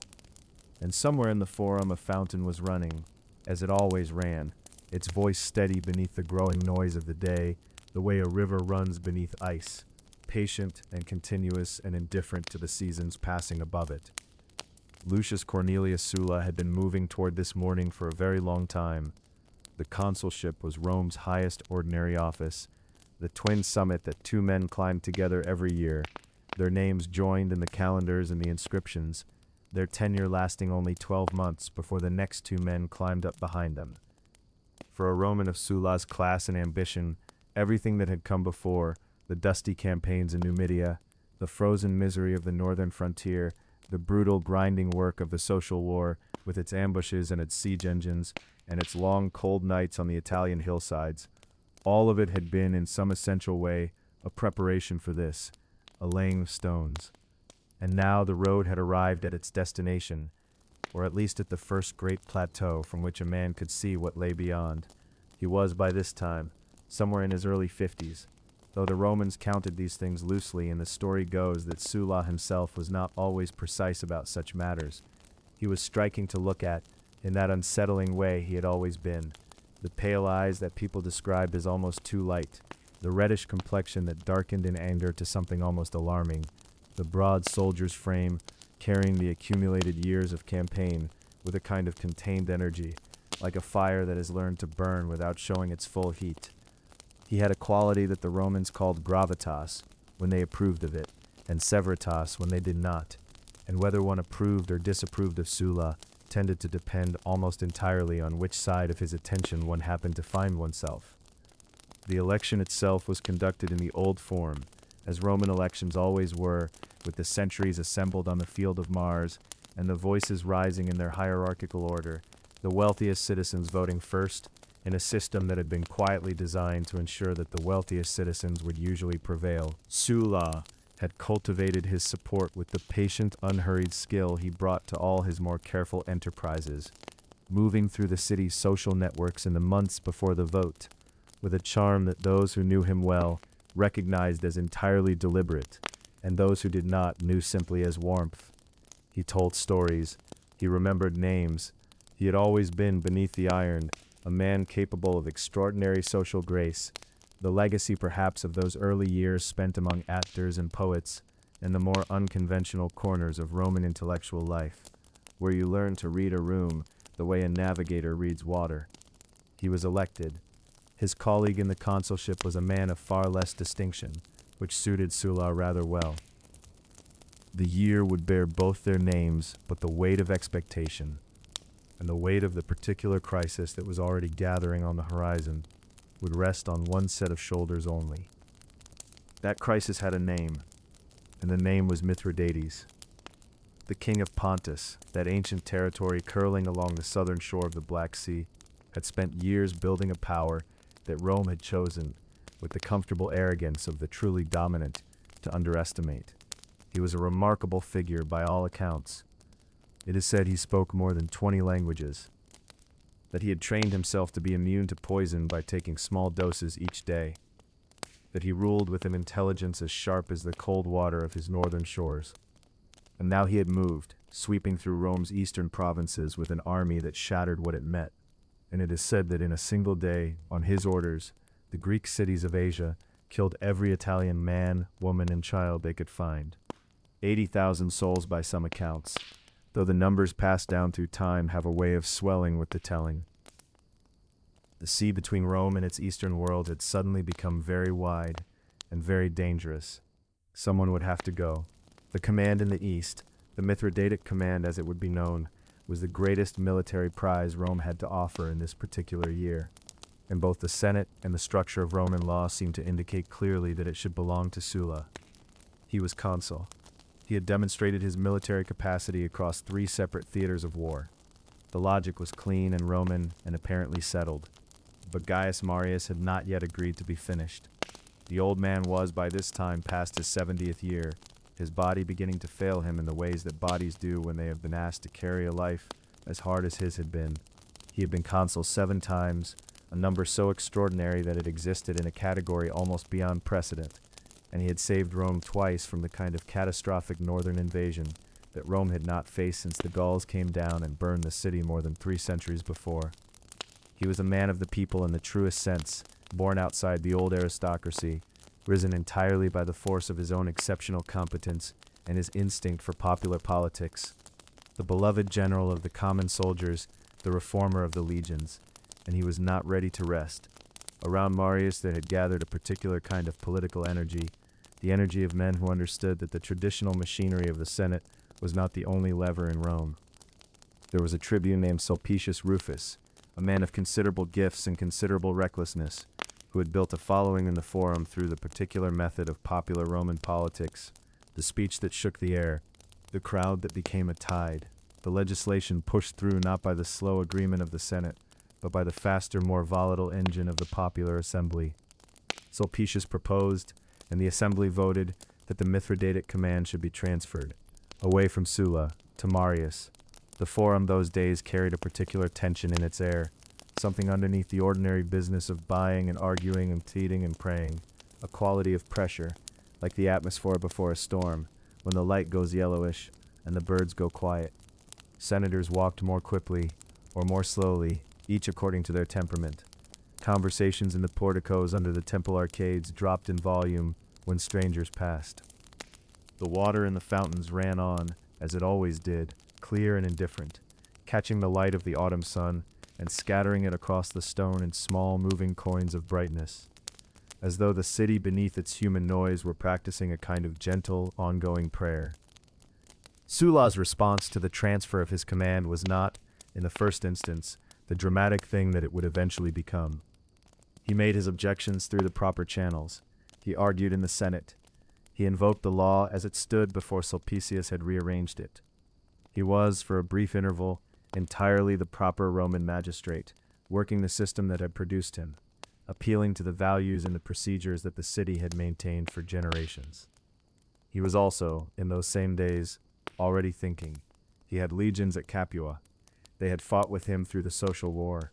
They knew him, as Roman soldiers always knew a successful general, with the particular loyalty of men who have survived difficult things, in another man's company, who have watched him make decisions under pressure and have lived to confirm that the decisions were usually right. He had built something in those men over years of shared hardship, something that the law could not entirely account for, and that Sulpicius and Marius and the popular assembly perhaps did not fully reckon with.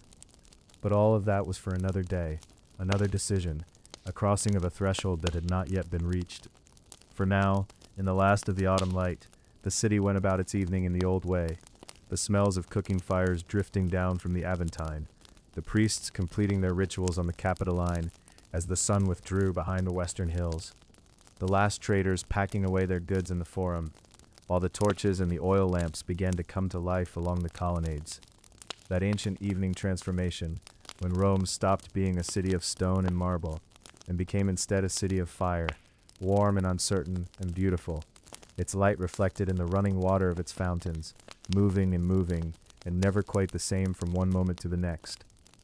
Tomorrow, the weight of it all would still be there, but tonight the lamps were lit, and the city breathed, and Sulla, somewhere in the darkened streets, was thinking very carefully.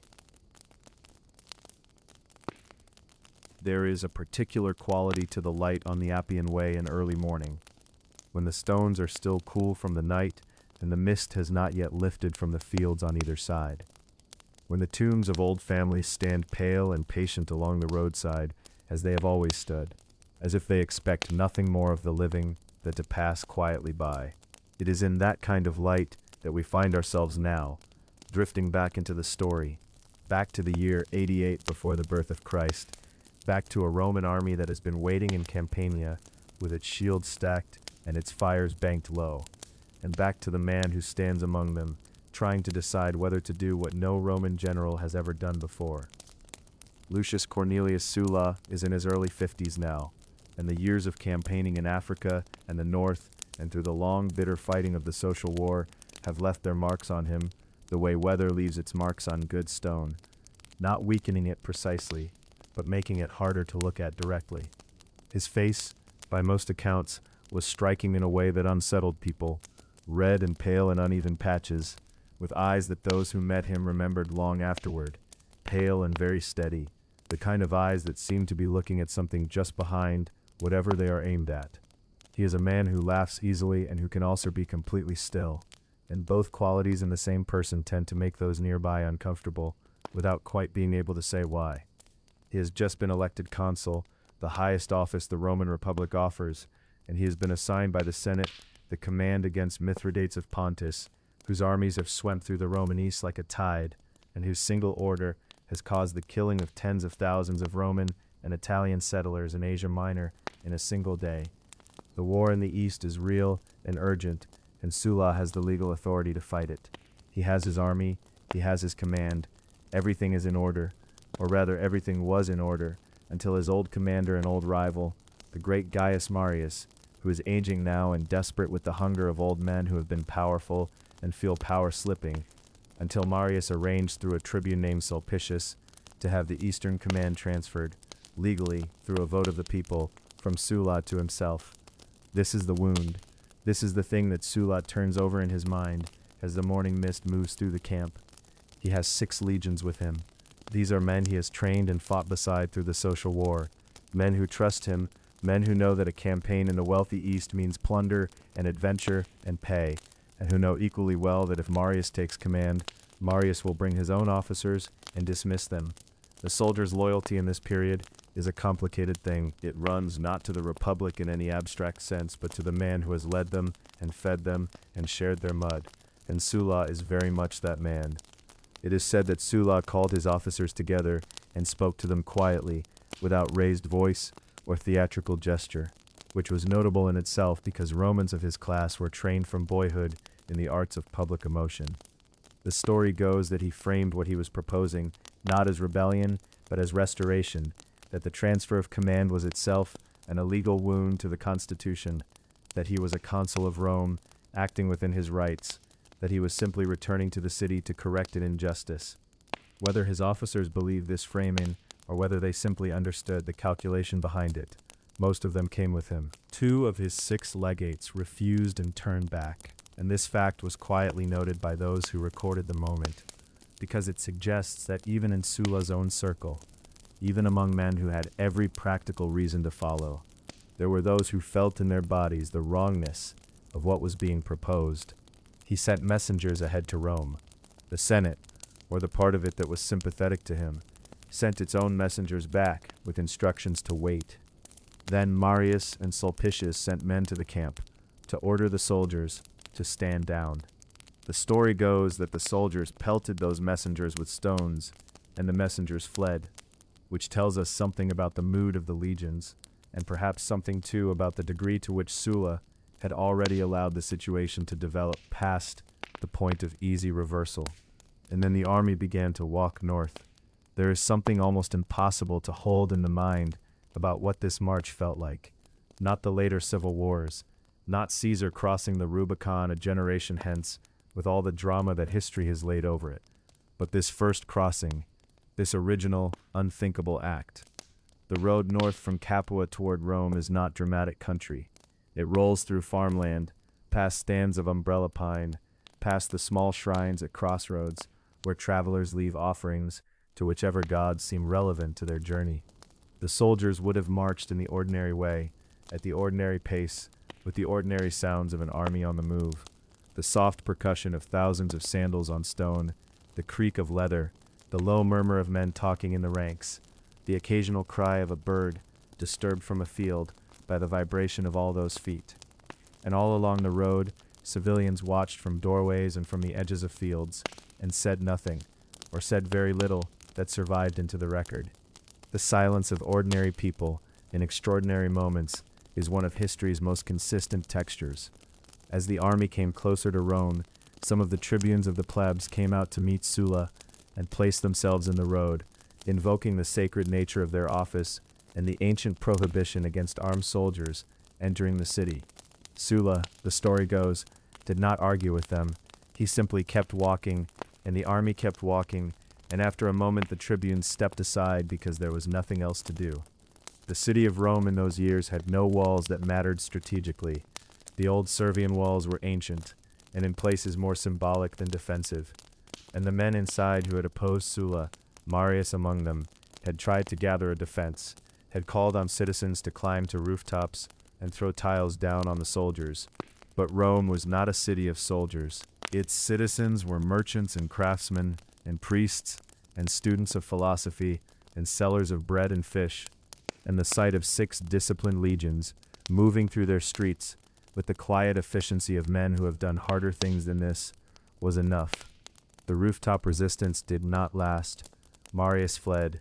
He fled through the city and out through the gates, and eventually made his way by extraordinary journeys, through marshes, hiding in the reeds, sustained by the loyalty of various individuals who risked much to help him. Eventually to Africa, where he had once triumphed and where he had at least the possibility of safety. The story of his flight is remarkable, and is its own long tale. But for tonight we are following Sulla, who enters Rome not with a conqueror's theatrical display, but with a certain grim administrative purposefulness that is perhaps more disturbing. He calls a meeting of the Senate. He makes his case again. Illegal acts, constitutional corrections, necessary measures. Sulpicius is captured and killed shortly afterward, and his head is displayed in the Forum in what is the first but not the last time this particular gesture of political communication will be made in the years to come. Sulla declares Marius and a small number of others public enemies, enemies of the state, which means that killing them requires no legal justification. It is a sharp and surgical use of ancient Roman legal categories applied to a situation those categories were never quite designed for. He does not at this stage do more than this. He does not massacre. He does not tear the city apart. He passes some reforms through the Senate, changes to how legislation could be proposed, changes designed to limit the power of tribunes like Sulpicius to do what Sulpicius had done. And then, with a kind of almost baffling orderliness, he begins to prepare for the war in the east that he came for in the first place, the war against Mithridates that is still waiting, the campaign that will take him away from Italy and across the Aegean to bolder lands, to older cities, to the wine-dark water and the marble ruins. And as the city settles, stunned and quiet, into the strange new order of things, the watchfires in the Roman camp along the Appian Way burn down to their usual steady glow, and the soldiers wrapped in their cloaks breathe slowly in the darkness, dreaming perhaps of the east, of sea crossings and foreign shores, of the long road that is just beginning to unspool before them, into a world none of them have yet seen. The ships left Brundisium in the early morning, when the harbor was still half wrapped in the gray wool of coastal mist, and the water had not yet decided what color it meant to be that day. You could hear the oars finding their rhythm before you could see the vessels clearly, that slow, collective breath of timber and rope and human effort, the groan of the rowlocks, the hiss of the bow cutting through water that was cold and dark and tasted of salt and distance. Lucius Cornelius Sulla stood somewhere among those departing hulls, and if he watched the Italian shore recede behind him, he left no record of what he felt as it did. Perhaps he felt nothing. Perhaps the feeling was too large to name. The land that had made him, that he had just turned upside down like a man shaking coins from a purse, was growing smaller in the morning light, and ahead of him lay the east, and the east was enormous. It is worth pausing here, in the quiet of this departure, to let yourself feel the scale of what a voyage to Greece meant in those years, the last decades of the century before the birth of Christ, when the world beyond Italy was not an abstraction, but a living, breathing immensity that swallowed armies whole. The Adriatic crossing was not gentle. Even in fair weather it asked something of the men aboard, the subtle unease of open water, the way the horizon becomes your only companion, the creaking of the hull speaking a language made entirely of stress and flex and the patience of wood. The soldiers aboard these transports were legionaries who had spent their lives on land, who knew mud and stone and the particular silence that falls over a battlefield at dusk, but who had little familiarity with the sea's long indifference.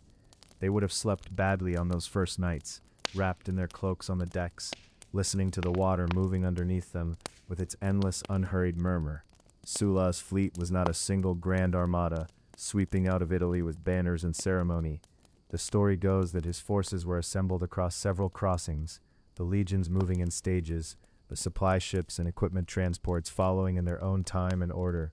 He had perhaps 5 legions with him, somewhere in the neighborhood of 30,000 men, though the precise numbers shift depending on which ancient account you follow, and it is wise to hold all such figures gently.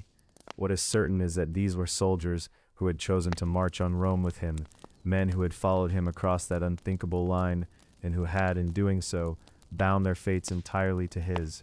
They had no easy road backward. Greece, and whatever lay beyond Greece, was now their direction. The Adriatic gave way to the Ionian Sea, and the Ionian Sea gave way to the calmer, more intimate waters threading between islands.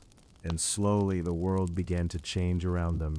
The light changed first, that particular quality of Aegean light that seems to arrive from slightly closer than it should, brighter and more particular, picking out the white of distant cliffs and the dark green of hillsides with an almost excessive clarity. Then the smells changed, thyme and dry rock warmed by sun, the resin of pines growing close to the water's edge, the occasional drift of wood smoke from a village invisible behind some headland. For men who had spent months in the dust and politics of Italy, it must have been strange and disorienting, a beauty that had nothing to do with them, that had been there long before Rome existed, and would presumably be there long after. Greece received them without particular welcome. The political situation on the peninsula was complicated in the way that all situations are complicated when a great power has recently been disrupted. The kingdom of Pontus, ruled by Mithridates VI, a king of tremendous energy, genuine brilliance, and a talent for presenting himself as the liberator of Greeks from Roman domination, had in the years just prior to Sulla's arrival swept across Asia Minor and into Greece itself with startling speed and completeness. It is said that Mithridates had ordered the massacre of tens of thousands of Roman and Italian citizens resident in Asia Minor in a single coordinated day, the kind of act that closes doors permanently and makes certain kinds of peace impossible. He had sent his general Archelaus into Greece with a substantial army, and large portions of the Greek world had, with varying degrees of enthusiasm and varying degrees of coercion, welcomed the Pontic forces as something preferable to the Roman tax collectors and merchants who had made themselves so comprehensively disliked. Athens, that most ancient and storied of cities, had gone over to Mithridates. This was the fact that perhaps stung most deeply in the Roman imagination, not because Athens was a great military power, for it was not, but because it was a name, and names carry weight that armies sometimes cannot. Athens was philosophy and marble and the idea of civilization that Rome had spent generations insisting it had inherited and perfected. That Athens should prefer Mithridates to Rome was an insult with a philosophical dimension, and Sulla, who had spent his youth among actors and intellectuals and who understood the power of symbolism as well as any man of his generation, would have understood this perfectly. His first moves on the Greek mainland were measured and methodical, the movements of a man who had learned patience through long years of military service and who did not mistake urgency for speed. He needed to establish his supply lines, to secure the ports through which food and equipment could reach his legions, and to understand the shape of the territory he was operating in. Boeotia and Attica lay before him like a map remembered from the geographies he had read in his youth. The plains, the mountain passes, the particular narrowness of certain roads, the way the sea comes close to the land in some places and pulls away in others. He would have sent his cavalry ahead in small reconnoitering parties, collecting information the way a careful man collects useful objects, setting aside nothing until he knew what it was worth. Archelaus and his Pontic forces were not passive. There were skirmishes in the countryside around Athens, the kind of inconclusive, exhausting small engagements that characterize the opening weeks of a campaign when neither side is yet ready to commit to the larger confrontation both know is coming. Villages changed hands. Supply columns were harassed. Messengers rode hard along roads that were dusty in the afternoons and cold at night, carrying reports and instructions and the accumulated anxieties of men trying to understand a situation that refused to hold still. Sulla would have read these reports in his tent by lamplight, the flames steady or wavering depending on the evening's wind, and he would have filed the information carefully in whatever architecture his mind used to store such things. It is in these early weeks of the Greek campaign that you begin to see something characteristic of Sulla at his best, a willingness to be still when stillness was the correct response, and a willingness to move with sudden, complete decisiveness when the moment arrived. He had learned this quality somewhere in the long years of his military career, perhaps in the desert negotiations in Numidia, perhaps in the grinding northern campaigns against the Cimbri, perhaps simply through decades of watching other men make the mistake of confusing activity with effectiveness. He was not a general who needed to be seen to be doing something. He could wait. He could watch the lamp burn and think, and let the thinking be enough for that night. The Greek world around him continued its ancient rhythms, even as war moved through it. The olive groves, silver in the afternoon light, the fishing boats going out before dawn and returning by mid-morning, the priests tending the smaller temples in the countryside with the unhurried devotion of men whose relationship to the divine predates the current political difficulty by several thousand years. Sulla's soldiers moved through this landscape as soldiers always move through beautiful places, half seeing it, too tired or too watchful for genuine appreciation, but carrying fragments of it away in memory nonetheless. The smell of time, the particular sound of wind through a stand of cypress, the water of the Aegean catching the last light of an evening and holding it for a moment longer than seemed entirely possible. The Siege of Athens was not yet fully drawn. It was taking shape the way a long winter takes shape, gradually, in the gathering of elements, in the shortening of certain possibilities and the lengthening of certain shadows. Sulla was closing the circle slowly, methodically, his mind already working several steps ahead of the present day. But for tonight, there is no need to rush toward what comes next. The ships have crossed, the legions have landed, and the ancient world of Greece lies around these Roman soldiers like a dream of another civilization, glittering and sad and very old. Let the Aegean water move in the darkness beneath a sky full of stars, and let that sound carry you gently, gently toward sleep. The autumn had already begun to soften the Greek light by the time Sulla's forces settled themselves around the great city. The air carrying that particular quality you find only in Attica, dry and golden and faintly luminous, as though the stone itself had been drinking sunlight for centuries and was slowly giving it back. The hills around Athens glowed in the afternoons with a warm amber color, the scrub and limestone catching the low angle of the seasons changing, and the olive trees, those ancient, patient, silvery-leaved trees that had stood on those hillsides long before any Roman soldier had ever drawn breath, moved in the coastal wind with a sound like the turning of pages in a very old book. Sulla had seen many cities by now. He had seen the dusty, sun-bleached towns of Numidia, the sprawling chaos of Rome itself, the muddy settlements of the northern frontier.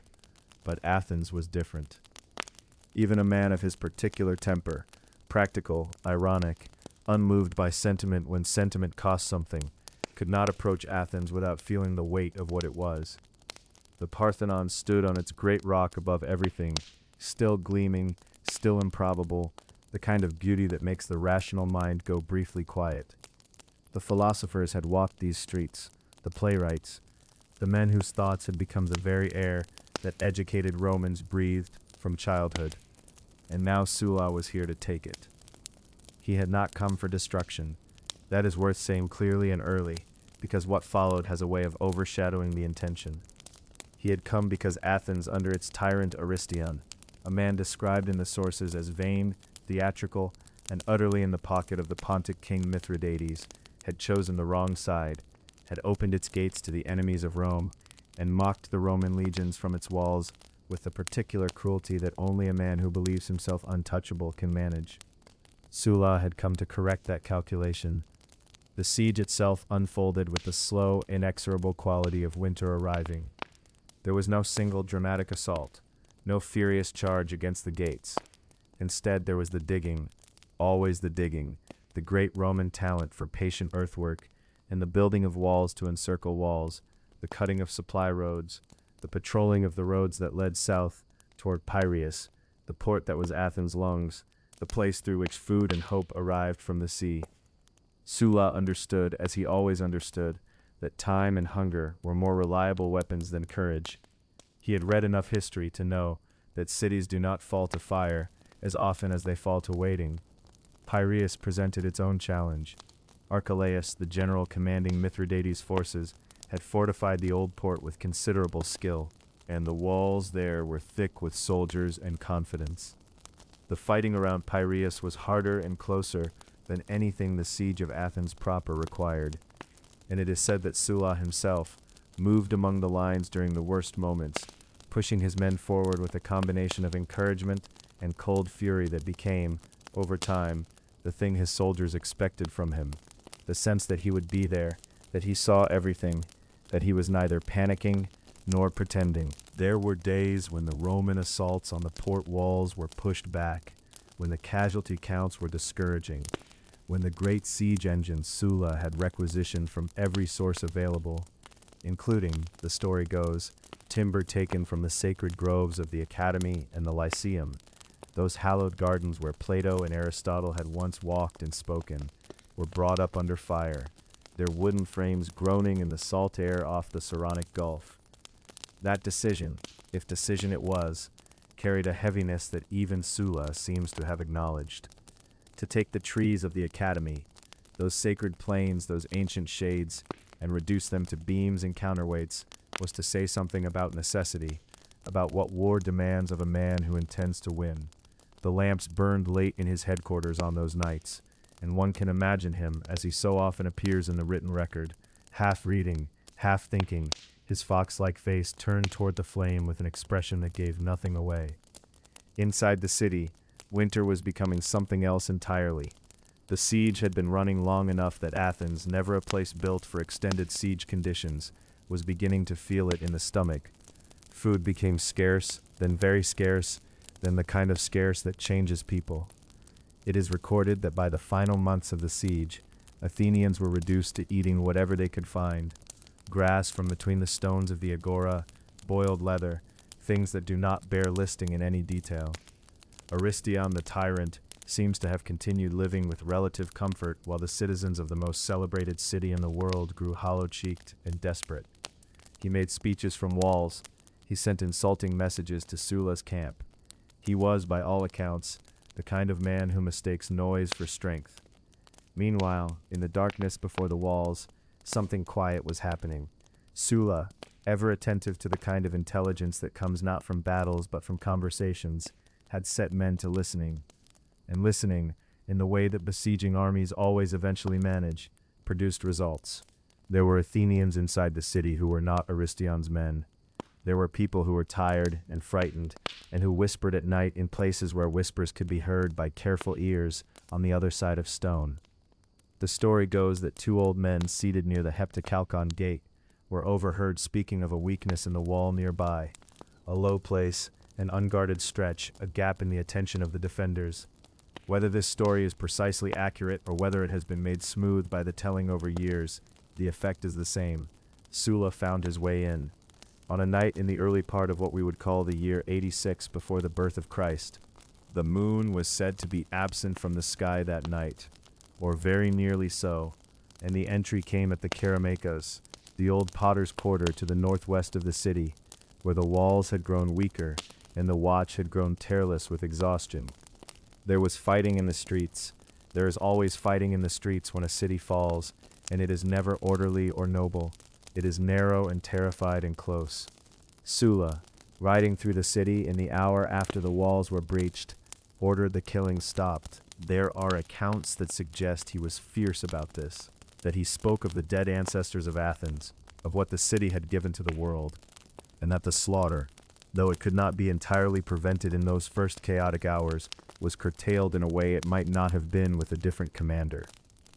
Aristion fled to the Acropolis and held there for a time, a cornered man making cornered man calculations, and eventually he was taken. What happened to him afterward is recorded in brief, efficient terms in the sources, and need not detain us long on this particular quiet evening. What is worth resting with instead is the image of Sulla walking in Athens in the days that followed, through streets that were too silent, past agoras that were half empty, past temples that still stood, and would go on standing for centuries beyond any Roman lifetime. He visited the sites. He looked at what his presence had cost and what it had preserved, and the calculation was the uncomfortable kind that power always produces, the kind with no clean answer. He requisitioned art. He took treasury funds. He was not gentle in everything. But the city lived. The Parthenon stood. The streets would fill again with voices. There is a kind of lamplight particular to Athens that travelers have written about across many centuries, a clarity in the evening air, a quality of dusk that makes the marble glow rose and amber, that makes the carved stone faces of the old temples look briefly, improbably alive. On those evenings after the city fell and the worst was over, the lamps would have come out one by one in the windows of the houses that remained, tentative, small, the first lights of a place feeling its way back toward ordinary life. The legionaries in the streets would have seen those lit windows, those amber rectangles in the dimming facades, and perhaps some of them, the ones who had been schooled, who had read, who knew something of what this city meant, would have felt the weight of where they stood. Sulla turned his attention east and north not long after. There was still the matter of Archelaus, still the matter of the Pontic forces gathering themselves in the Greek countryside, still the large and unsettled business of Mithridates himself, waiting somewhere beyond the Aegean wind. The decisive answers to those questions were waiting in the flat plains of Boeotia, among fields that would become, in the seasons to come, the site of something far louder and more conclusive than a nighttime entry through a half-watched gate. But that is a story that can wait its turn, and rest, for now, can come before it. The plain of Boeotia in early morning holds its mist the way an old cloth holds water, slowly, reluctantly, releasing it only when the sun has pressed upon it long enough and warm enough to draw it upward in pale ribbons toward a sky that is never quite blue and never quite gray, but somewhere between the two, the color of a sleeping thought. The grass there is coarse and low, cropped by years of goat and season, and in the places where the land dips and flattens toward the marshes of Lake Copais, the ground softens underfoot, and the reeds stand in their thousands, utterly still when there is no wind, trembling altogether when there is, a sound like the turning of many pages in a very old book. It is into this landscape, in the early weeks of what we might call the 86th year before the birth of Christ, that we find the army of Lucius Cornelius Sulla making its careful, watchful way. Men in iron and leather, their breath visible, their sandaled feet learning the particular grammar of Boeotian earth. There had already been blood enough. At Chaeronea some months before, Sulla had met the Pontic general Archelaus on a field that carried its own weight of history. For it was near Chaeronea that Philip of Macedon had once broken the power of the Greek city-states, that the old world had tilted on its axis, and a new one had begun. Romans were not insensible to such echoes. The men who marched under Sulla's eagles knew, or felt dimly, that they walked through layers of consequence, that the soil beneath them held older battles the way amber holds flies, whole and preserved, and somehow still warm.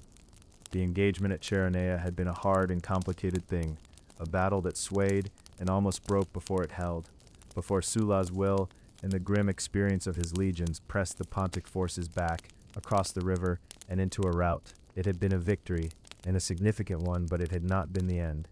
Archelaus had retreated, regrouped, and been reinforced from across the water, and now the armies of Mithridates gathered again around Orchomenus, on the western shore of that great shallow lake, in the flat country where cavalry could sweep for miles, and where the marshes themselves might be made into a weapon. Sulla came to Orchomenus with the deliberate patience of a man who had learned, through years of African heat and northern cold, and the particular education of previous near disasters, that haste is the enemy of certainty. He assessed the ground with the same gray, careful eyes with which he had once assessed the tent of King Bacchus in Numidia, reading the landscape not for what it announced, but for what it concealed. The marshes were the key, and had positioned his forces so that the wet ground protected his flanks and made a Roman cavalry charge nearly impossible, funneling any advance into a narrow front where Pontic numbers might compensate for what Roman discipline would otherwise overcome. It was, by any measure, a sound arrangement. It very nearly worked.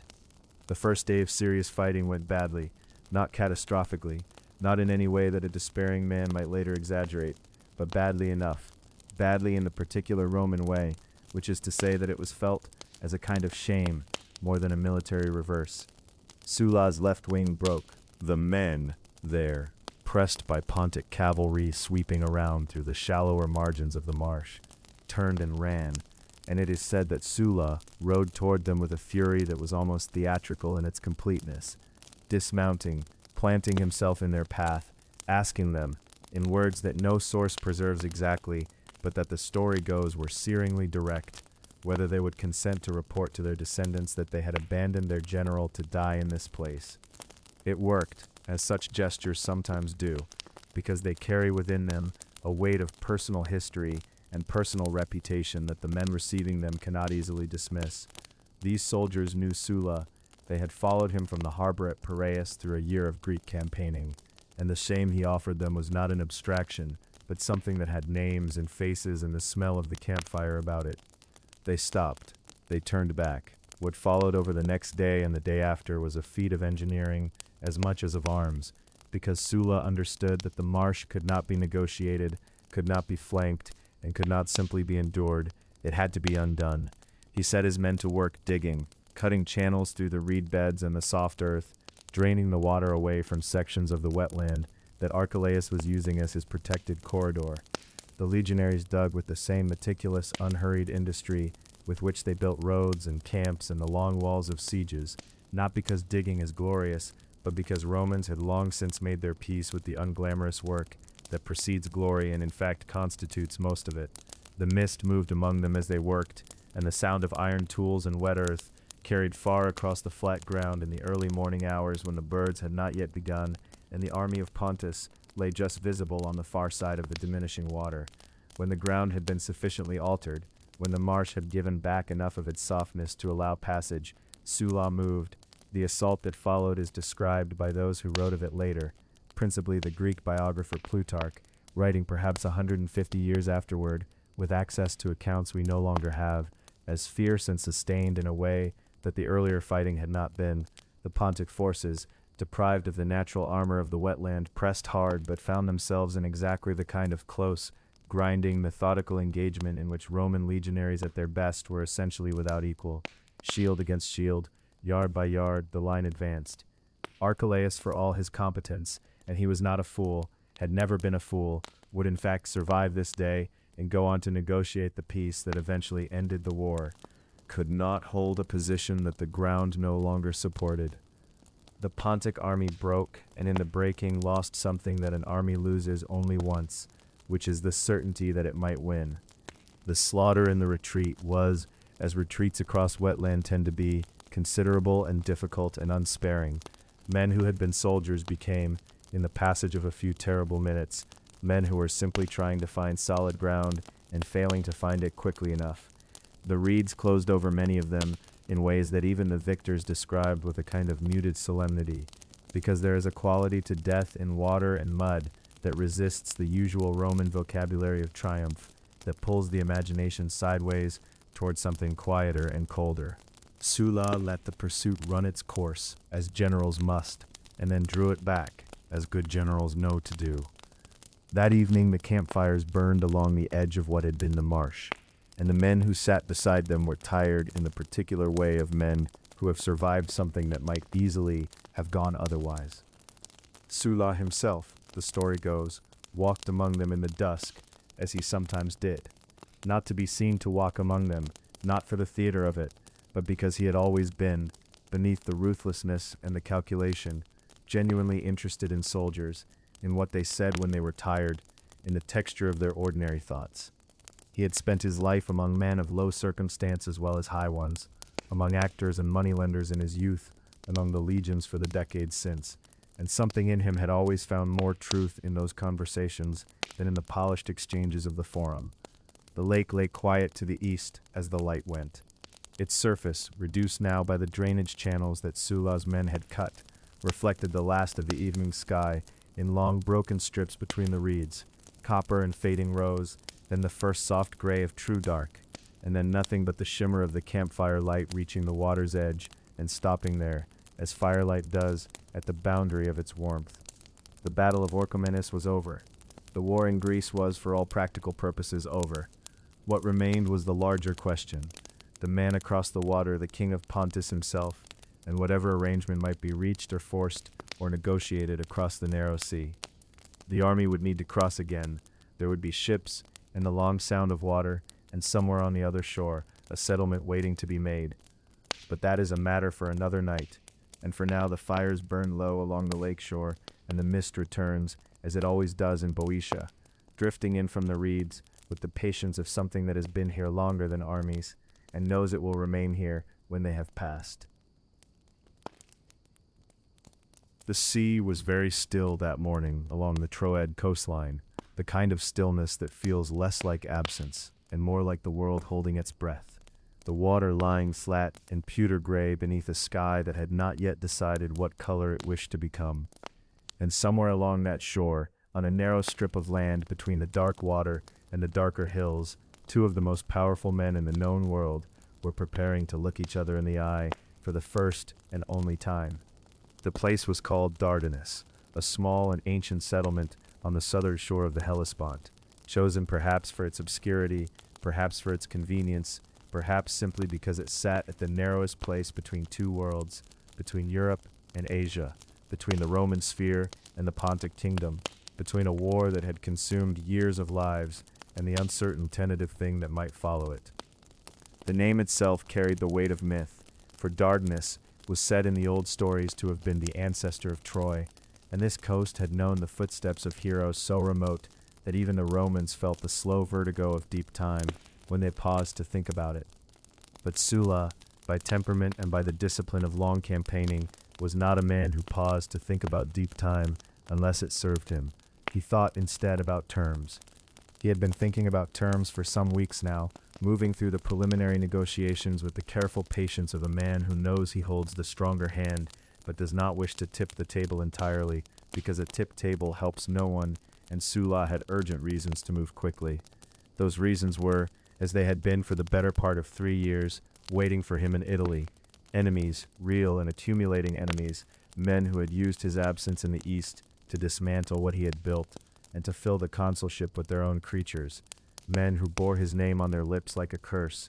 He could feel the distance between himself and Rome, the way one feels a wound that has not been properly closed, a persistent awareness that did not leave him, even in his dreams, even on the nights when the Aegean wind came gentle and salt clean through the openings of his tent, and the watchfires burned low and amber along the camp perimeter. But first Dardanus, first the king, Mithridates VI of Pontus, arrived by ship, which was fitting, for he was in every sense a creature of the Eastern Sea, a man of enormous physical presence, it is said, broad-shouldered and commanding in the way of rulers who have spent their lives performing power, who have learned that the body itself is an argument. He was a king of ancient lineage, descended, he claimed, from both the Persian Achaemenids and from the successors of Alexander, and he wore that lineage in the way he moved, the way he arranged himself in space, the way his retinue spread around him like the train of some heavy garment. He had dreamed, not so many years before, of sweeping Rome from the east entirely, and in the early years of this war, he had come very close to making that dream feel possible. His armies had flooded through Asia Minor, his orders had set in motion the massacre of tens of thousands of Italian settlers across the Greek provinces. His general Archelaus had brought a vast force into Greece itself. That was before Chaeronea. That was before Orchomenus. That was before Sulla. The two men met, it is said, with their respective attendants arranged at a careful distance, in the manner of great negotiations, where the silences between words carry as much meaning as the words themselves. What passed between them in that first moment? Whether there was any acknowledgement, any flicker of recognition between men who had shaped each other's fates across thousands of miles without ever sharing the same air, is something the sources do not record with any precision. And so we are left to imagine the gray water behind them, the smell of the sea, the low sound of ships settling at anchor. The terms Sulla offered were not generous, but they were survivable, which in itself was a kind of mercy after the magnitude of what Mithridates had done. The king would withdraw from all the territories he had seized, from the province of Asia, from Bithynia, from Cappadocia, all the Roman allies and client kingdoms restored, all the lands returned. He would surrender the bulk of his fleet, 70 warships by the accounting that came down through the histories, and pay a substantial indemnity in silver. He would acknowledge, formally and without ambiguity, the supremacy of Rome in the western portions of his world, and in return he would keep his kingdom. He would keep Pontus, that ancient domain along the southern shore of the Black Sea, with its forests and its harbors and its rivers running cold from the interior mountains. He would keep his throne. He would keep his life. By any measure of what Rome had suffered, the massacres in Asia, the years of bitter campaigning, the soldiers who had gone into the earth at Chaeronea and Orchomenus, and a dozen smaller engagements whose names had already begun to blur. The arrangement was perhaps less than Rome deserved, and indeed there were those among Sulla's own circle who said so, quietly, who felt that the king deserved worse, that this peace was a convenience rather than a justice. Sulla, it is said, heard these murmurings and set them aside. He was thinking about Italy. There was a moment, the story goes, recorded in fragments and at some remove from the event, when Mithridates asked whether Sulla would not acknowledge that these terms were unusually lenient, would not in some small way extend a word of gratitude for the king's willingness to accept them. And Sulla, in the manner that had made him both admired and feared across two continents, replied with a kind of cold levity that the king had it backward, that it was Sulla who was the benefactor here, and Mithridates the recipient, and that the king might take a moment to consider how many kings before him had made the mistake of treating Roman patience as a permanent resource. Whether the exchange happened precisely this way, whether the words were truly these words, we cannot say with certainty, but it has the sound of Sulla in it, the particular temperature of a man who never entirely stopped performing, even in his most private moments. And then it was done. The hands extended in whatever formal gesture satisfied the ceremony of the thing, the ships beginning to move again on the flat gray water. Mithridates turned east, back toward Pontus, back toward a kingdom that still existed because Sulla had permitted it to exist, and he would have the rest of his very long life to think about what that meant. Sulla turned west. The weeks that followed Dardanus were a kind of gathering, a slow accumulation of the momentum required to move an army back across the world. There were supplies to arrange and ships to find, and the perpetual grinding administrative labor of campaigning that never appears in the histories because it is not heroic, but without which nothing heroic is possible. Sulla moved through these weeks with the particular focused energy of a man who has been patient for a very long time and is now almost permitted to stop being patient. Soldiers always feel the mood of their commander the way they feel weather, through the skin, before they can name it. They passed through Asia Minor, and there was business to attend to there as well, the punishing business, of making clear to the cities and rulers who had thrown their support behind Mithridates that such choices carry their own arithmetic. This was not a gentle passage, and Sulla did not intend it to be, though we need not linger in the details tonight. What matters in the slow drift of this evening is the direction of things. The westward turning, the face set toward the sea, the knowledge among every man in that army that they were going home, or going toward what home had become in their absence, which was a different and more complicated thing. By the time the coast of Greece appeared again, with its familiar limestone hills and its olive groves silver in the afternoon light, Sulla had been away from Italy for more years than a man of his temperament could hold comfortably. He had fought and won, he had broken a king, he had remade the eastern map of Roman power, and now the ships were riding at anchor in the good harbors of Greece, taking on water and grain, and the soldiers were sleeping on the ground or playing at dice in the long evenings, and the watchfires were burning again along the shore, steady and orange against the deepening dark, their reflection trembling in the black water below, as if the sea itself were keeping time, waiting with him, carrying the light from one shore quietly toward another. The sea had delivered him back, after years of eastern dust and Aegean wind, and the long, patient work of wars fought in someone else's landscape. The Italian shore was rising out of the morning mist like something remembered from a dream. Pale cliffs, dark pines leaning toward the water, the smell of the land itself, that particular mixture of salt and earth and something green and alive that belongs only to this narrow peninsula, reaching down into the blue middle of the world. The fleet moved slowly, as fleets always do, the oars pulling in long, unhurried strokes, the hulls riding low and heavy, with everything Sulla's legions had carried back from the east. Equipment, experience, a particular kind of quiet confidence that belongs to soldiers who have been tested in distant places and have not broken. It was in the 83rd year before the birth of Christ, the story goes, when Sulla's ships rounded into the harbor at Brundisium, and the men at the oars would have felt, as men always feel when they see their homeland after long absence, some complicated mixture of relief and apprehension. The recognition that the place you left and the place you return to are never quite the same, that something has shifted while you were away. And in this case, much had shifted indeed. Rome had been at war with itself in the years of Sulla's absence, the city passing through the hands of Marius and his allies, through terror and counter-terror, through the kind of political violence that leaves scars on a city's memory long after the blood has been washed from the stones. The men who now governed Rome had declared Sulla an enemy. They had burned his house, they had driven his family into exile, and they had killed his friends. He stepped ashore at Brundisium with 5 veteran legions at his back. The city of Brundisium itself did not resist. There are accounts that suggest that townspeople came forward almost with something like relief, opening their gates, offering supplies, perhaps sensing in the orderly discipline of Sulla's marching columns something different from the chaos that had been spreading northward through the peninsula like a slow fire. Sulla's soldiers moved with the particular unhurried confidence of men who have crossed the Aegean and besieged Athens and broken the armies of Mithridates. The small anxieties that wear at inexperienced troops had long been exhausted out of them. They had built their camps with neat precision, dug their ditches to the proper depth, set their watchfires at the proper intervals, and in the evenings they sat in the familiar warmth of those fires and spoke in the low voices of men who do not need to perform bravado because they have spent it all on real things. The peninsula that Sulla now had to cross was not empty of opposition. The forces loyal to the Marian government, the consuls and their allies who governed Rome in the years of his absence, were considerable, spread across the long spine of Italy in various degrees of readiness and commitment.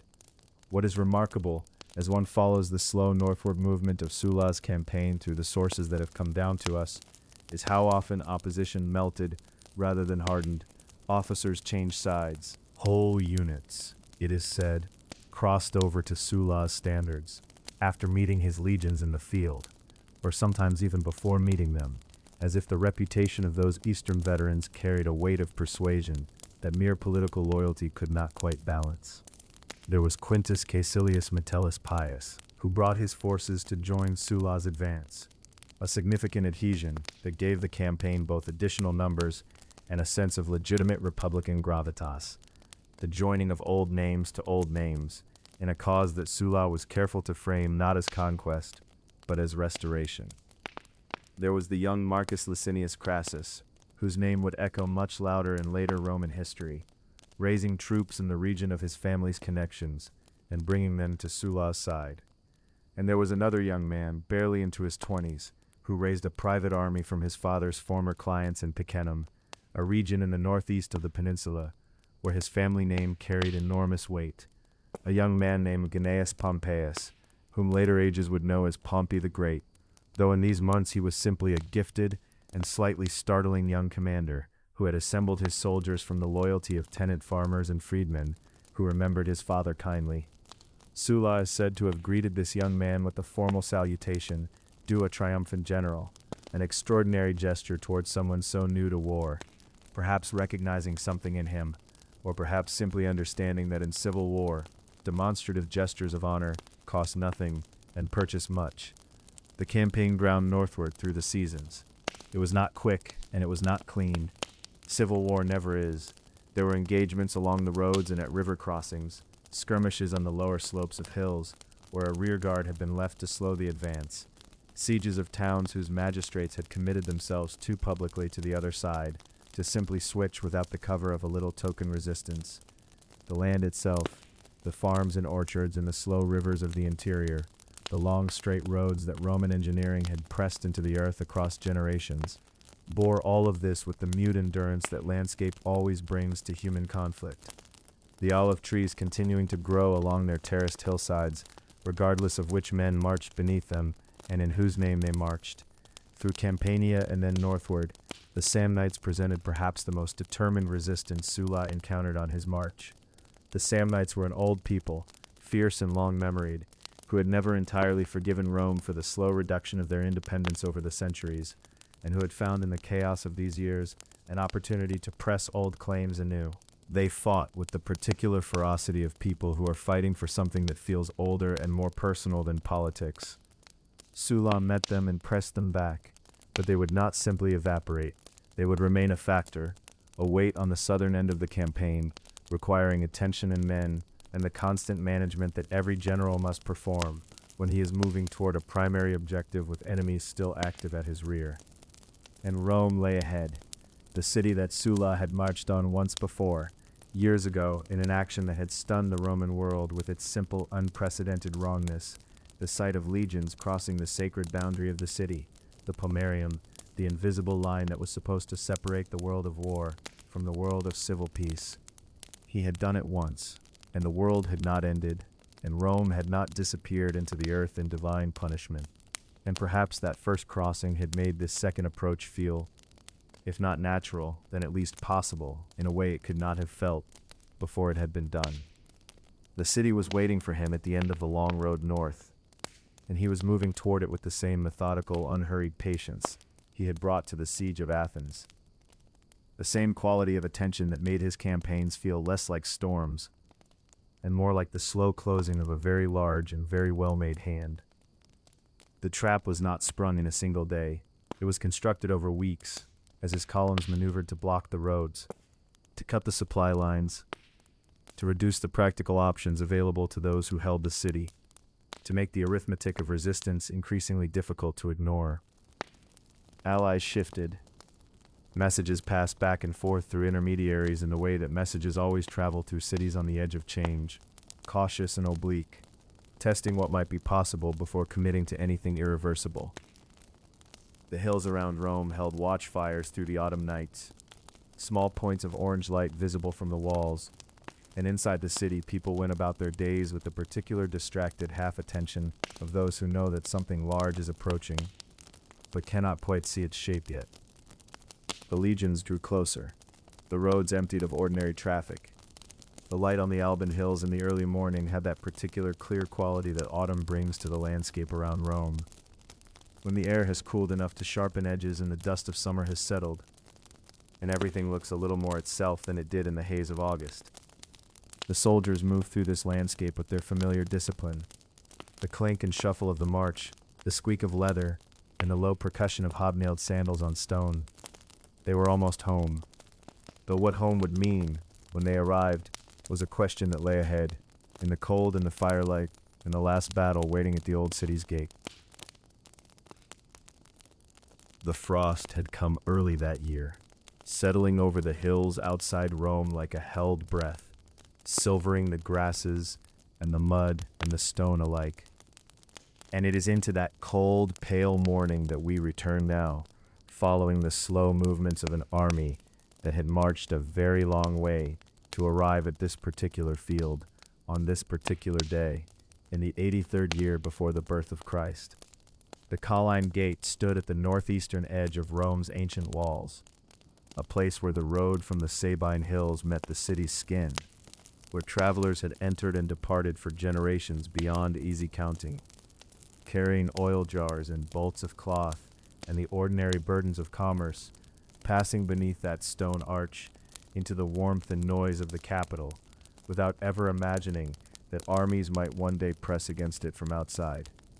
The gate had a name drawn from the low hills, the Colles, that rolled away to the north, and on most days it would have been unremarkable, just another entrance to a city that wore its entrances casually, the way a great house wears its doors. But on this November day, the gate had become the hinge upon which everything was about to turn. Sulla had spent months drawing the noose.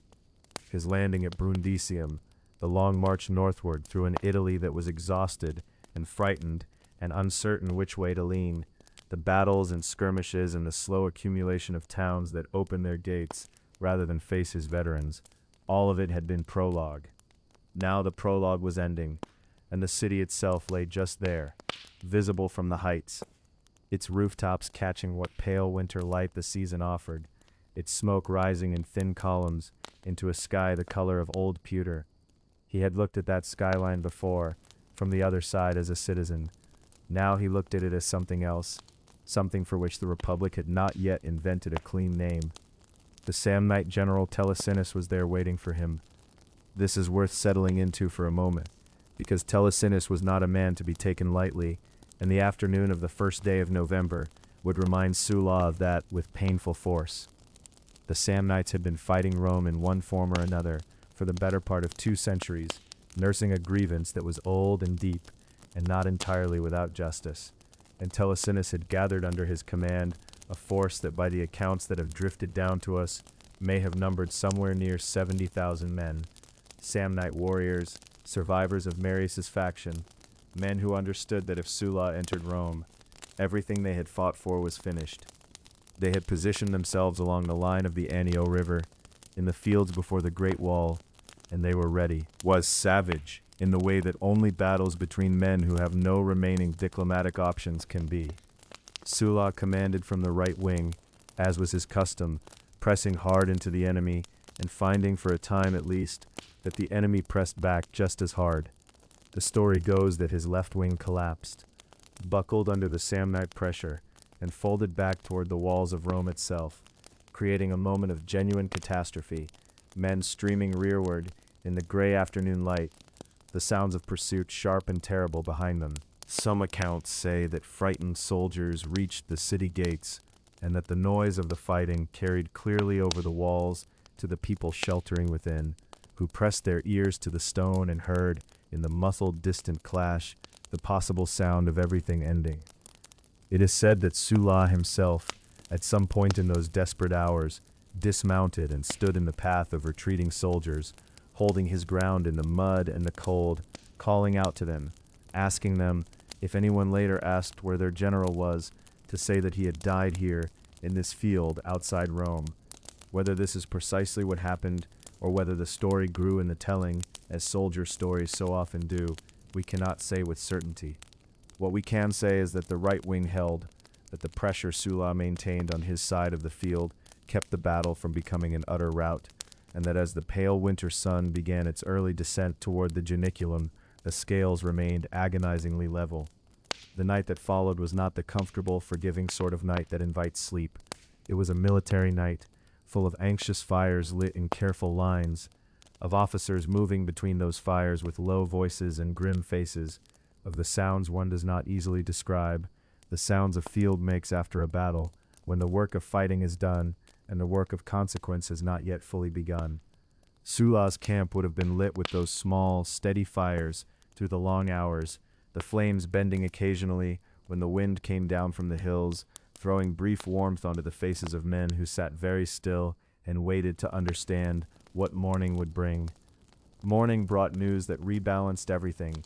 The right wing's pressure had done its work in the darkness, and large numbers of the Samnite force, the accounts speak of perhaps 3,000 men, though numbers from ancient battles carry their uncertainties like travelers carry dust, had retreated or surrendered or simply dissolved into the countryside, in that way that armies sometimes do when the momentum of belief fails them. Telesinus himself had fallen, it is said, somewhere in the fighting, and without him the coalition that had stood against Sulla began to lose the particular coherence that a strong commander provides. The field before the Colline Gate, which the day before had been contested and dangerous, was now becoming something else. It was becoming a conclusion. The prisoners taken in the aftermath were gathered into the Villa Publica, a large enclosure that had served administrative purposes in quieter times, and what happened there belongs to the harsher part of this story, the part that historians have returned to with troubled faces across the centuries. The accounts agree that Sulla ordered the execution of a very large number of captives. The numbers given vary, ranging from 6,000 to 8,000 by different sources, and all of them carry the caveat that ancient figures tend toward the dramatic. What is certain is that the sound of that enclosed space reached the nearby temple where Sulla was meeting with the Senate, and that he reportedly told those assembled senators not to be alarmed, that it was merely some criminals being disciplined, and then continued speaking as though the world outside the walls were entirely ordinary.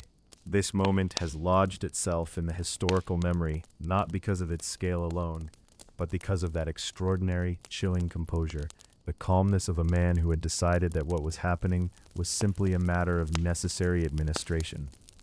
But we need not linger in that harshness tonight, because the story we are following moves as stories must, and what it moves toward now is the city itself, finally quieting, the dates opening not to invasion in the traditional sense, no burning, no general sacking, but to the slow, deliberate entry of a man who had made himself into a fact that Rome would have to accommodate.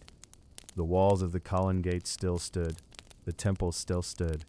The forum, with its familiar smell of stone and old wood and the residue of 1,000 years of public life, still spread itself under the winter sky in its customary arrangement. Waiting.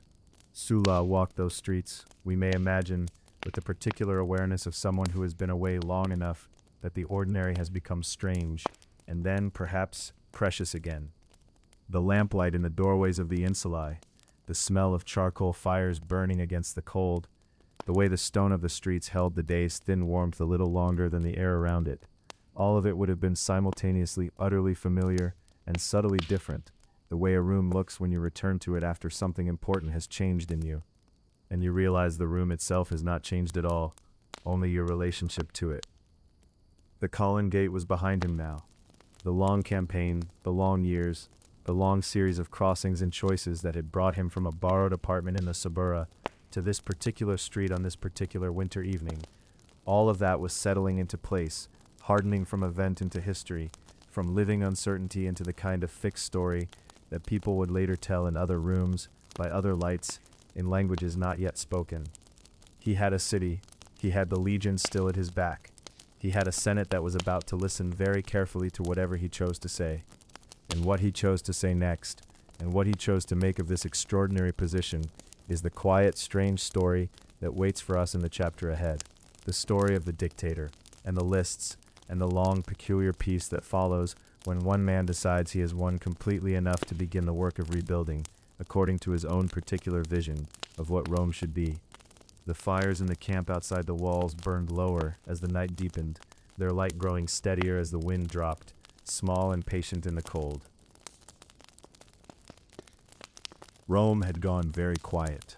Not the quietness of a city sleeping, not the ordinary hush that settled over the Tiber after midnight, when the bakers had not yet begun and the birds had not yet stirred, but something different, something with a wake to it, the way air feels before a storm that does not come, a held breath that the city could not quite release. The market stalls were open, or most of them were, and smoke still rose from the cooking fires in the insulae. and children still moved through the streets. And yet something in the quality of the noise had changed, as if every conversation, every transaction, every footstep on the old stone had grown a little more careful, a little more deliberate. The way people move when they are aware that they are being observed, without knowing precisely from where. It was the autumn of a year that would later be counted among the most consequential Rome had ever passed through. And Lucius Cornelius Sulla stood at the center of it all, with an expression that those who knew him described, variously, as composed, as cold, and as somehow amused, as if the spectacle before him confirmed a low opinion he had long held and never particularly troubled to conceal. He had been given a title that Rome had not granted to any man in more than a century: Dictator. The word itself was not new, not shocking in the way that words sometimes carry the shock of invention. Rome had used it before, in the old days of genuine emergency, when a single commanding will was held to be more useful than the slow deliberation of the Senate. And the arrangement had always carried within it a kind of understood decency, a tacit agreement that the power was temporary, that the man who held it would hold it only as long as the crisis demanded, and not a moment longer. Cincinnatus, the story goes, had returned to his plowing. That was the model. That was the ideal. But there were differences this time, differences that the more careful observers in the forum noticed and filed away in the quieter chambers of their thinking. Sulla had not been appointed dictator for 6 months, as the old form specified. He had been appointed through a novel and somewhat improvised legal mechanism proposed by an elderly interrex named Valerius Flaccus, dictator for the purposes of settling the laws and reconstituting the state, with no fixed term attached to the office, no expiration written into the grant, the duration left to Sulla's own judgment and Sulla's own sense of when the work was done. It is said that some senators looked at one another across the chamber when the measure passed, and that very few of them spoke aloud about what they had noticed. Sulla accepted the office without what one might call enthusiasm. He accepted it the way a craftsman accepts a particularly large and complicated commission, with attention, with a kind of professional settling of the shoulders, and then he began. The first thing most people in Rome became aware of was the lists. They appeared in the forum, posted on white boards in the way that official announcements had always been posted, the way the names of magistrates were published, the way legal proceedings were made public, the administrative habit of a city that had always governed itself through visibility and record. But these lists were something new. They were names. Hundreds of names. And then, as the days went by, more names added to the earlier names. And the understanding of what it meant to appear on the list spread through the city with the particular speed of terrible news, which is always faster than any other kind. To be named on the proscription lists, as they came to be called, was to be declared an enemy of the state, which in the language of this particular moment meant something very precise and very final. A proscribed man could be killed by anyone. His property was forfeit. His sons could not hold office. There was a reward offered for information, and it is said that the reward was substantial enough to make a man wealthy, and that this had its predictable effects on the calculations of those who found themselves aware of where a proscribed man might be found. The number of names that eventually appeared on those boards is given differently by different sources, and history, which was written later, and sometimes with axes to grind, has not been entirely consistent in its accounting. What can be said with reasonable confidence is that the number ran to several hundreds, that it included men of senatorial rank and men of the equestrian class, that it swept up some who had actively opposed Sulla, and others whose connection to his enemies was perhaps more circumstantial, more a matter of property in a desirable location or a debt not yet resolved. And here's the strangeness that those who observed it most closely seemed to find the most difficult to articulate. Sulla was not, during this period, a man given to visible rage.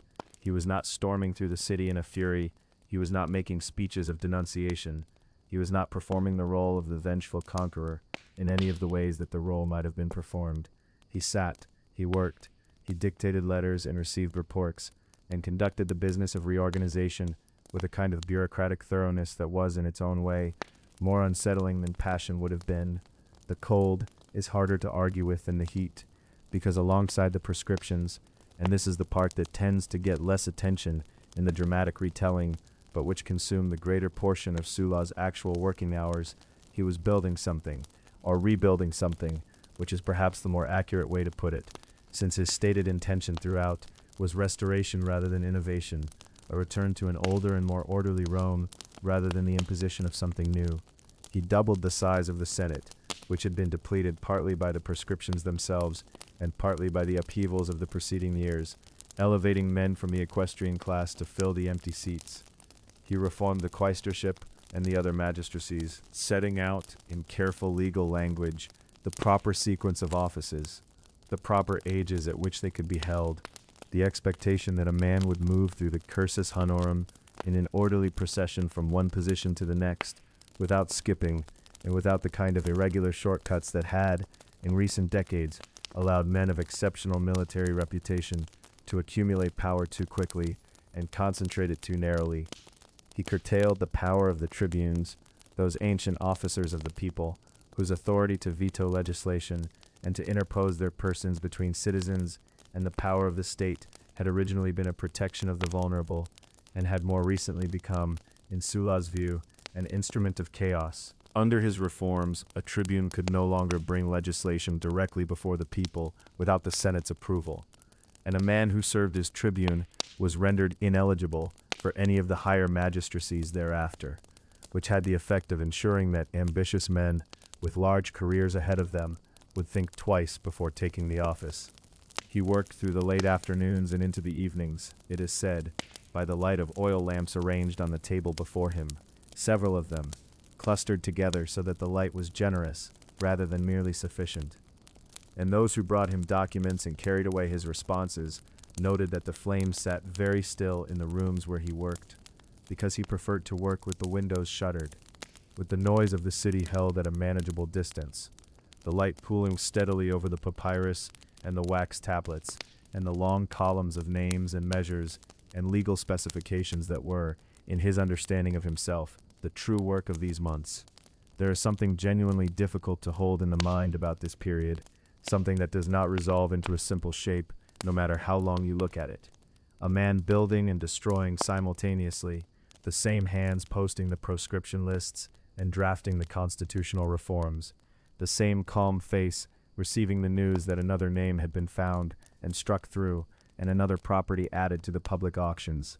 Rome breathed around him carefully, taking small sips of the available air, and the lamps burned on through the autumn nights, steady and unhurried, casting their warm and unwavering light over the work of a man who believed, with what appears to have been complete sincerity, that he was setting things right, that the violence and the lists and the long, careful documents were all part of the same project, the same intention, the same attempt to return to something that had been lost, to restore to Rome a shape that disorder had eroded.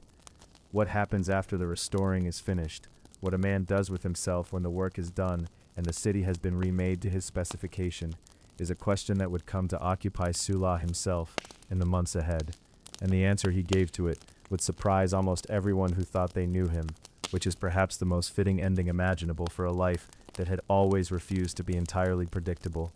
But that is a story that belongs to softer hours, to the sound of the countryside rather than the city, to gardens rather than forums, and it can wait until you have rested a little, until you have let the lamplight of this long Roman autumn fade gently behind your eyes, and given yourself over to the quiet.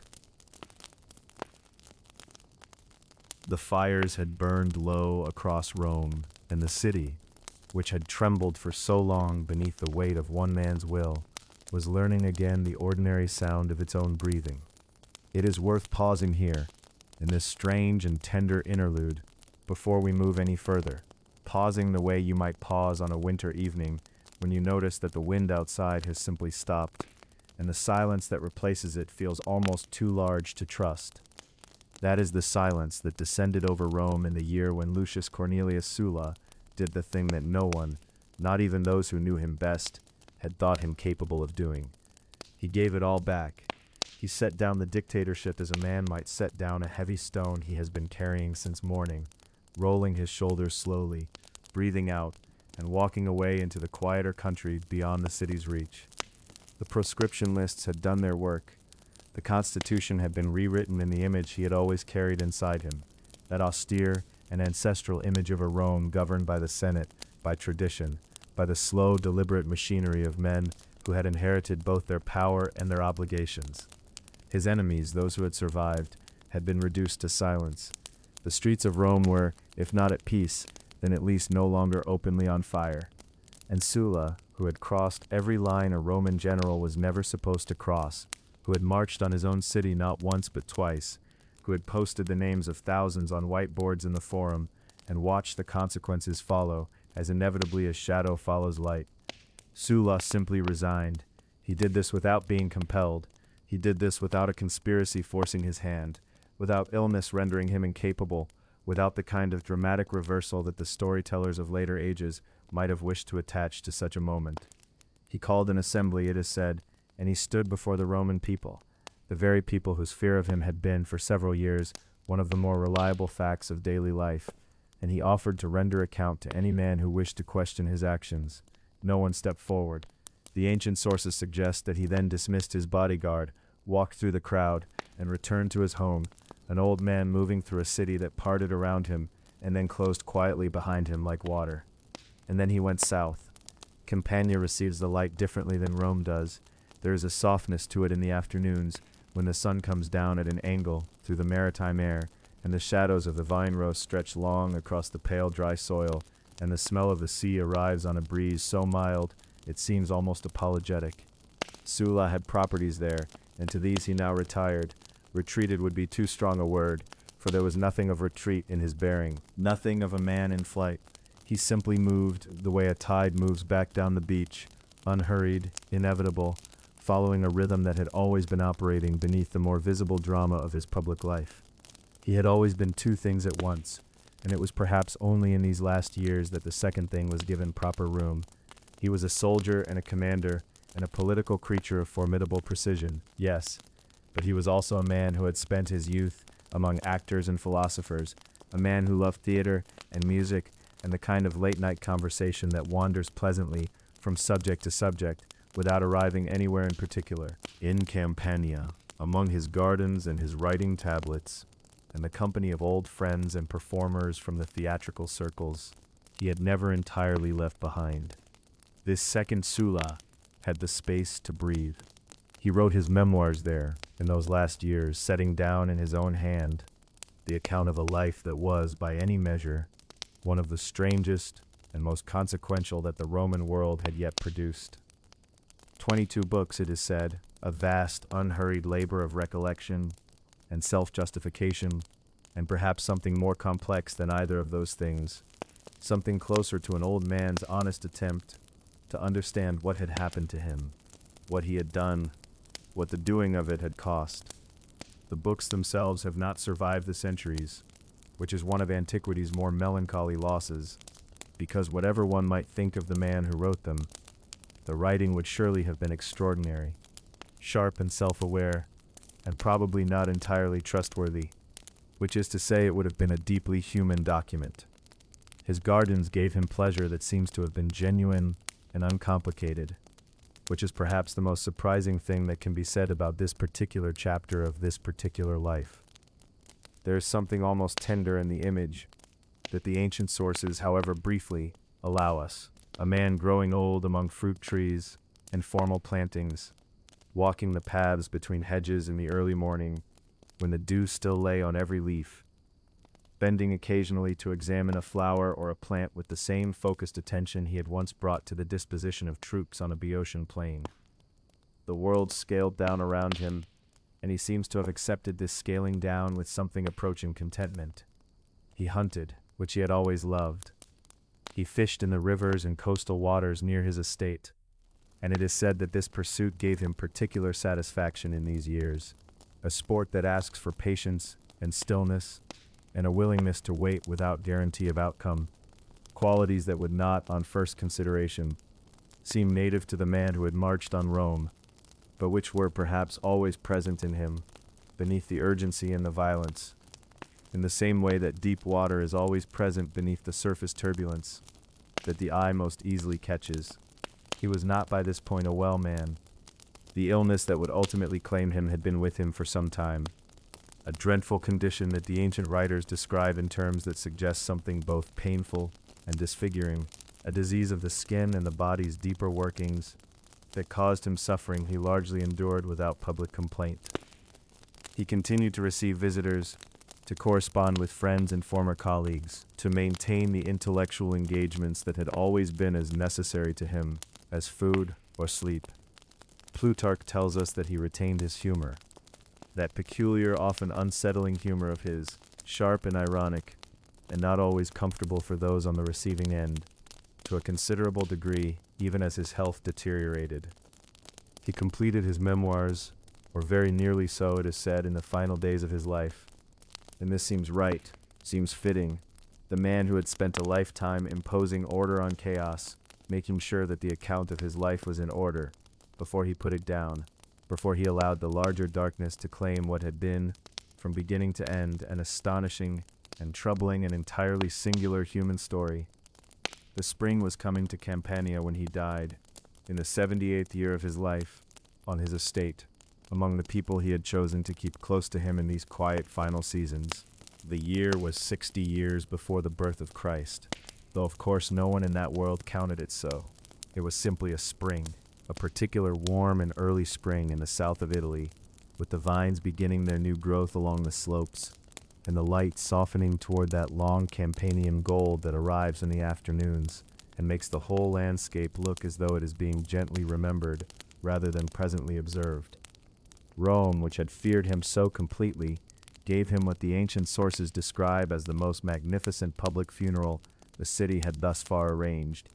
A vast and formal procession, the body carried through streets that were for once simply and sincerely mourning, rather than performing mourning, the way that sometimes happens when a large and complicated figure passes from the world, and the people left behind are surprised to find that what they feel is not merely relief, but something more layered than that, something that has no perfectly accurate name.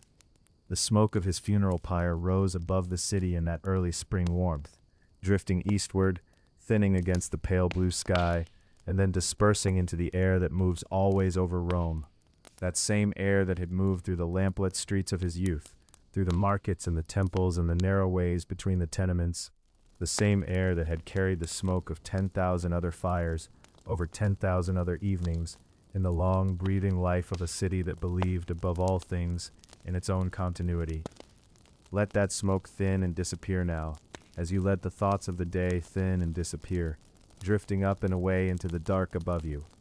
Tomorrow, in one more gentle chapter, we will gather all the threads of this remarkable life back together and lay them down softly. The boy, the soldier, the dictator, the old man in his Campanian garden, and find in the gathering of them something like rest. But that is for tomorrow. For now, the fields of Campania lie quiet in the early spring evening, and the air is mild, and there is nothing left that needs doing. The fire has burned low now, as it always does toward the end of a long telling, and what remains is not ash so much as warmth, a deep amber warmth that settles into the walls and the floor and the quiet air around you, the way a story settles into the mind after the last word has been spoken. And so we drift back, gently, without hurry, the way a river finds its way home through country it has always known, retracing the bends and the shallows and the wide, slow stretches where the light lies still in the water, letting the whole long journey come together into something soft and whole. There was a boy once, in a city that believed itself the center of the world, and he was not remarkable to look at, not then. He grew up in the middle floors of a rented building, somewhere in the crowded heart of Rome, where the smells of bread and tallow and river mud drifted up through the floorboards, and where the noise of the street never quite stopped, not even at midnight, not even in the hours before dawn, when the delivery carts rattled over the stones and the watchman called the hours into the dark. He was patrician by blood, which is to say he carried an ancient name in a worn coat, the kind of inheritance that grants pride without comfort, lineage without land. It is said he felt this acutely, the way only the quietly proud can feel the small humiliations of circumstance, and that the feeling never entirely left him, not even when he stood at the very summit of everything Rome could offer. He found his way, as young men of restless intelligence often do, through the back doors of the city rather than the front. He sat with actors in the lamplight of tavern evenings, listening to men who made their living by becoming other people, and something in that fascinated him. The studied control of how one appears, the gap between the face shown to the world and the thought held privately behind the eyes. He borrowed money from those who had it and charmed them into lending it freely. He argued philosophy in the afternoons with men who had no particular status, and he learned, in those unconventional rooms and unconventional friendships, something that the forum alone could not have taught him, that the world is moved as much by performance as by power, and that the two, in the right hands, are not so different from each other. Then came the sand, North Africa, the shimmering heat-pressed landscape of Numidia, where a young officer named Lucius Cornelius Sulla first learned what he was capable of in the service of war. He served under Gaius Marius, a man of iron practicality and enormous military gifts, and it is worth pausing here for a breath, resting in that strange desert light, because it was there that something crystallized. The Numidian king Jugurtha, who had eluded Rome for years through diplomacy and cunning and sheer slipperiness, was delivered at last through Sulla's own negotiations, the story going that Sulla himself received the king's surrender from the hands of a Mauritanian prince. He wore the signet ring afterward that commemorated the deed, wore it to the end of his life, and the fact that Marius never forgave him for the glory of that moment is one of the small human details that explains in part everything that came after. The northern campaigns followed, the cold frontier, the long marches against the Cimbri and the Teutones, those vast migrations of northern peoples who had terrified the Roman imagination for years. Sulla learned the texture of the military camp in those years, settled into it the way a person settles into a difficult but clarifying life. The watchfires burning through the night, the smell of leather and wood smoke and wet earth, the low murmur of men who have learned to sleep whenever sleep is available, the strange brotherhood that forms between people who share danger regularly enough that it becomes ordinary. He earned respect in those campaigns, quietly and thoroughly, which is the kind of respect that lasts. The social war came, and with it the Italy that Rome had always taken for granted rose up and demanded the thing it had earned through centuries of loyalty and service: citizenship, belonging, a name in the register rather than the permanent status of the useful stranger. Sulla fought that war with the particular intensity of a man who had waited a long time for a stage large enough for his abilities, and he fought it brilliantly, though brilliance in war is a word that always carries its own shadow. Whole towns fell, roads changed hands in the night, and Sulla emerged from it with a reputation that no longer needed introduction. The consulship, the forum at its most theatrical, the white togas and the shouting crowds, and the ancient machinery of Roman elections grinding through its seasonal motions. He won, and then began the unraveling that would define everything, because the command he had been promised, the great eastern command against Mithridates of Pontus, was stripped from him through political maneuvering, given to Marius by a vote of the people, and Sulla did what no Roman general had done before, the thing that split history quietly in two. He turned his army around and marched it toward the city. He crossed the line. He walked through Rome with soldiers at his back, and the city was very still while it happened, the way a person goes very still when they understand that something has changed and cannot be unchanged. Then the east, the long Aegean crossing, the gray-green water and the smell of salt and tar, the slow, patient siege of Athens, that most beloved of ancient cities, its streets emptying and its philosophers going silent as the Roman lines tightened around it like a slowly closing hand. The city fell at last in the darkness before dawn, it is said, and Sulla is reported to have spared it for the sake of its dead, for the weight of all the beautiful things that had come from that particular hill above that particular sea.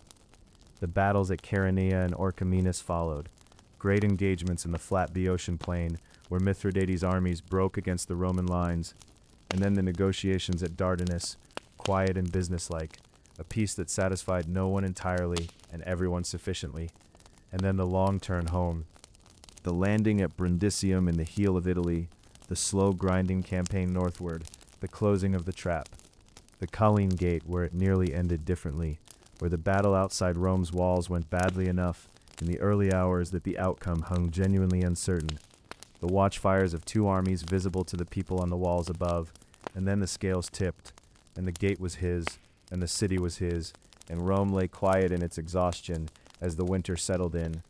The dictatorship, the lists posted in the forum, names written in a calm administrative hand, and the terrible efficiency of what followed. He remade the Constitution with the deliberate care of a man who believed he was correcting something that had gone structurally wrong, reinforcing the Senate, pulling power back from the popular assemblies, building, as he saw it, a more stable architecture for the republic he had spent his life serving, even as he had spent his life bending it. Whether he was right, whether the repairs held, whether any of it made sense, these are questions that historians have turned over for 2,000 years without arriving anywhere final. And perhaps that is fitting, because the man himself resists final conclusions. And then the most astonishing thing, he walked away. He laid down the dictatorship voluntarily, which almost no one had expected, and almost no one at the time believed was real. He went south to Campania, to the warmth in the garden and the easy company of his later years, and he sat in that sunlit retirement and wrote his memoirs in a careful, unhurried hand, recording his own life the way a man records something he found genuinely interesting, shaping the story of himself with the same theatrical intelligence he had always brought to everything. He died there, it is said, of natural causes, which for a man of his history feels both anticlimactic and somehow appropriate. That the great disruptor of Roman order should depart not in fire, but simply by departing, quietly, in a warm room in the south, the smell of garden earth drifting through an open window. And now the fire is very low indeed, barely more than a glow in the dark, that slow red warmth that asks nothing of you, that requires no response, that simply continues to exist while you drift.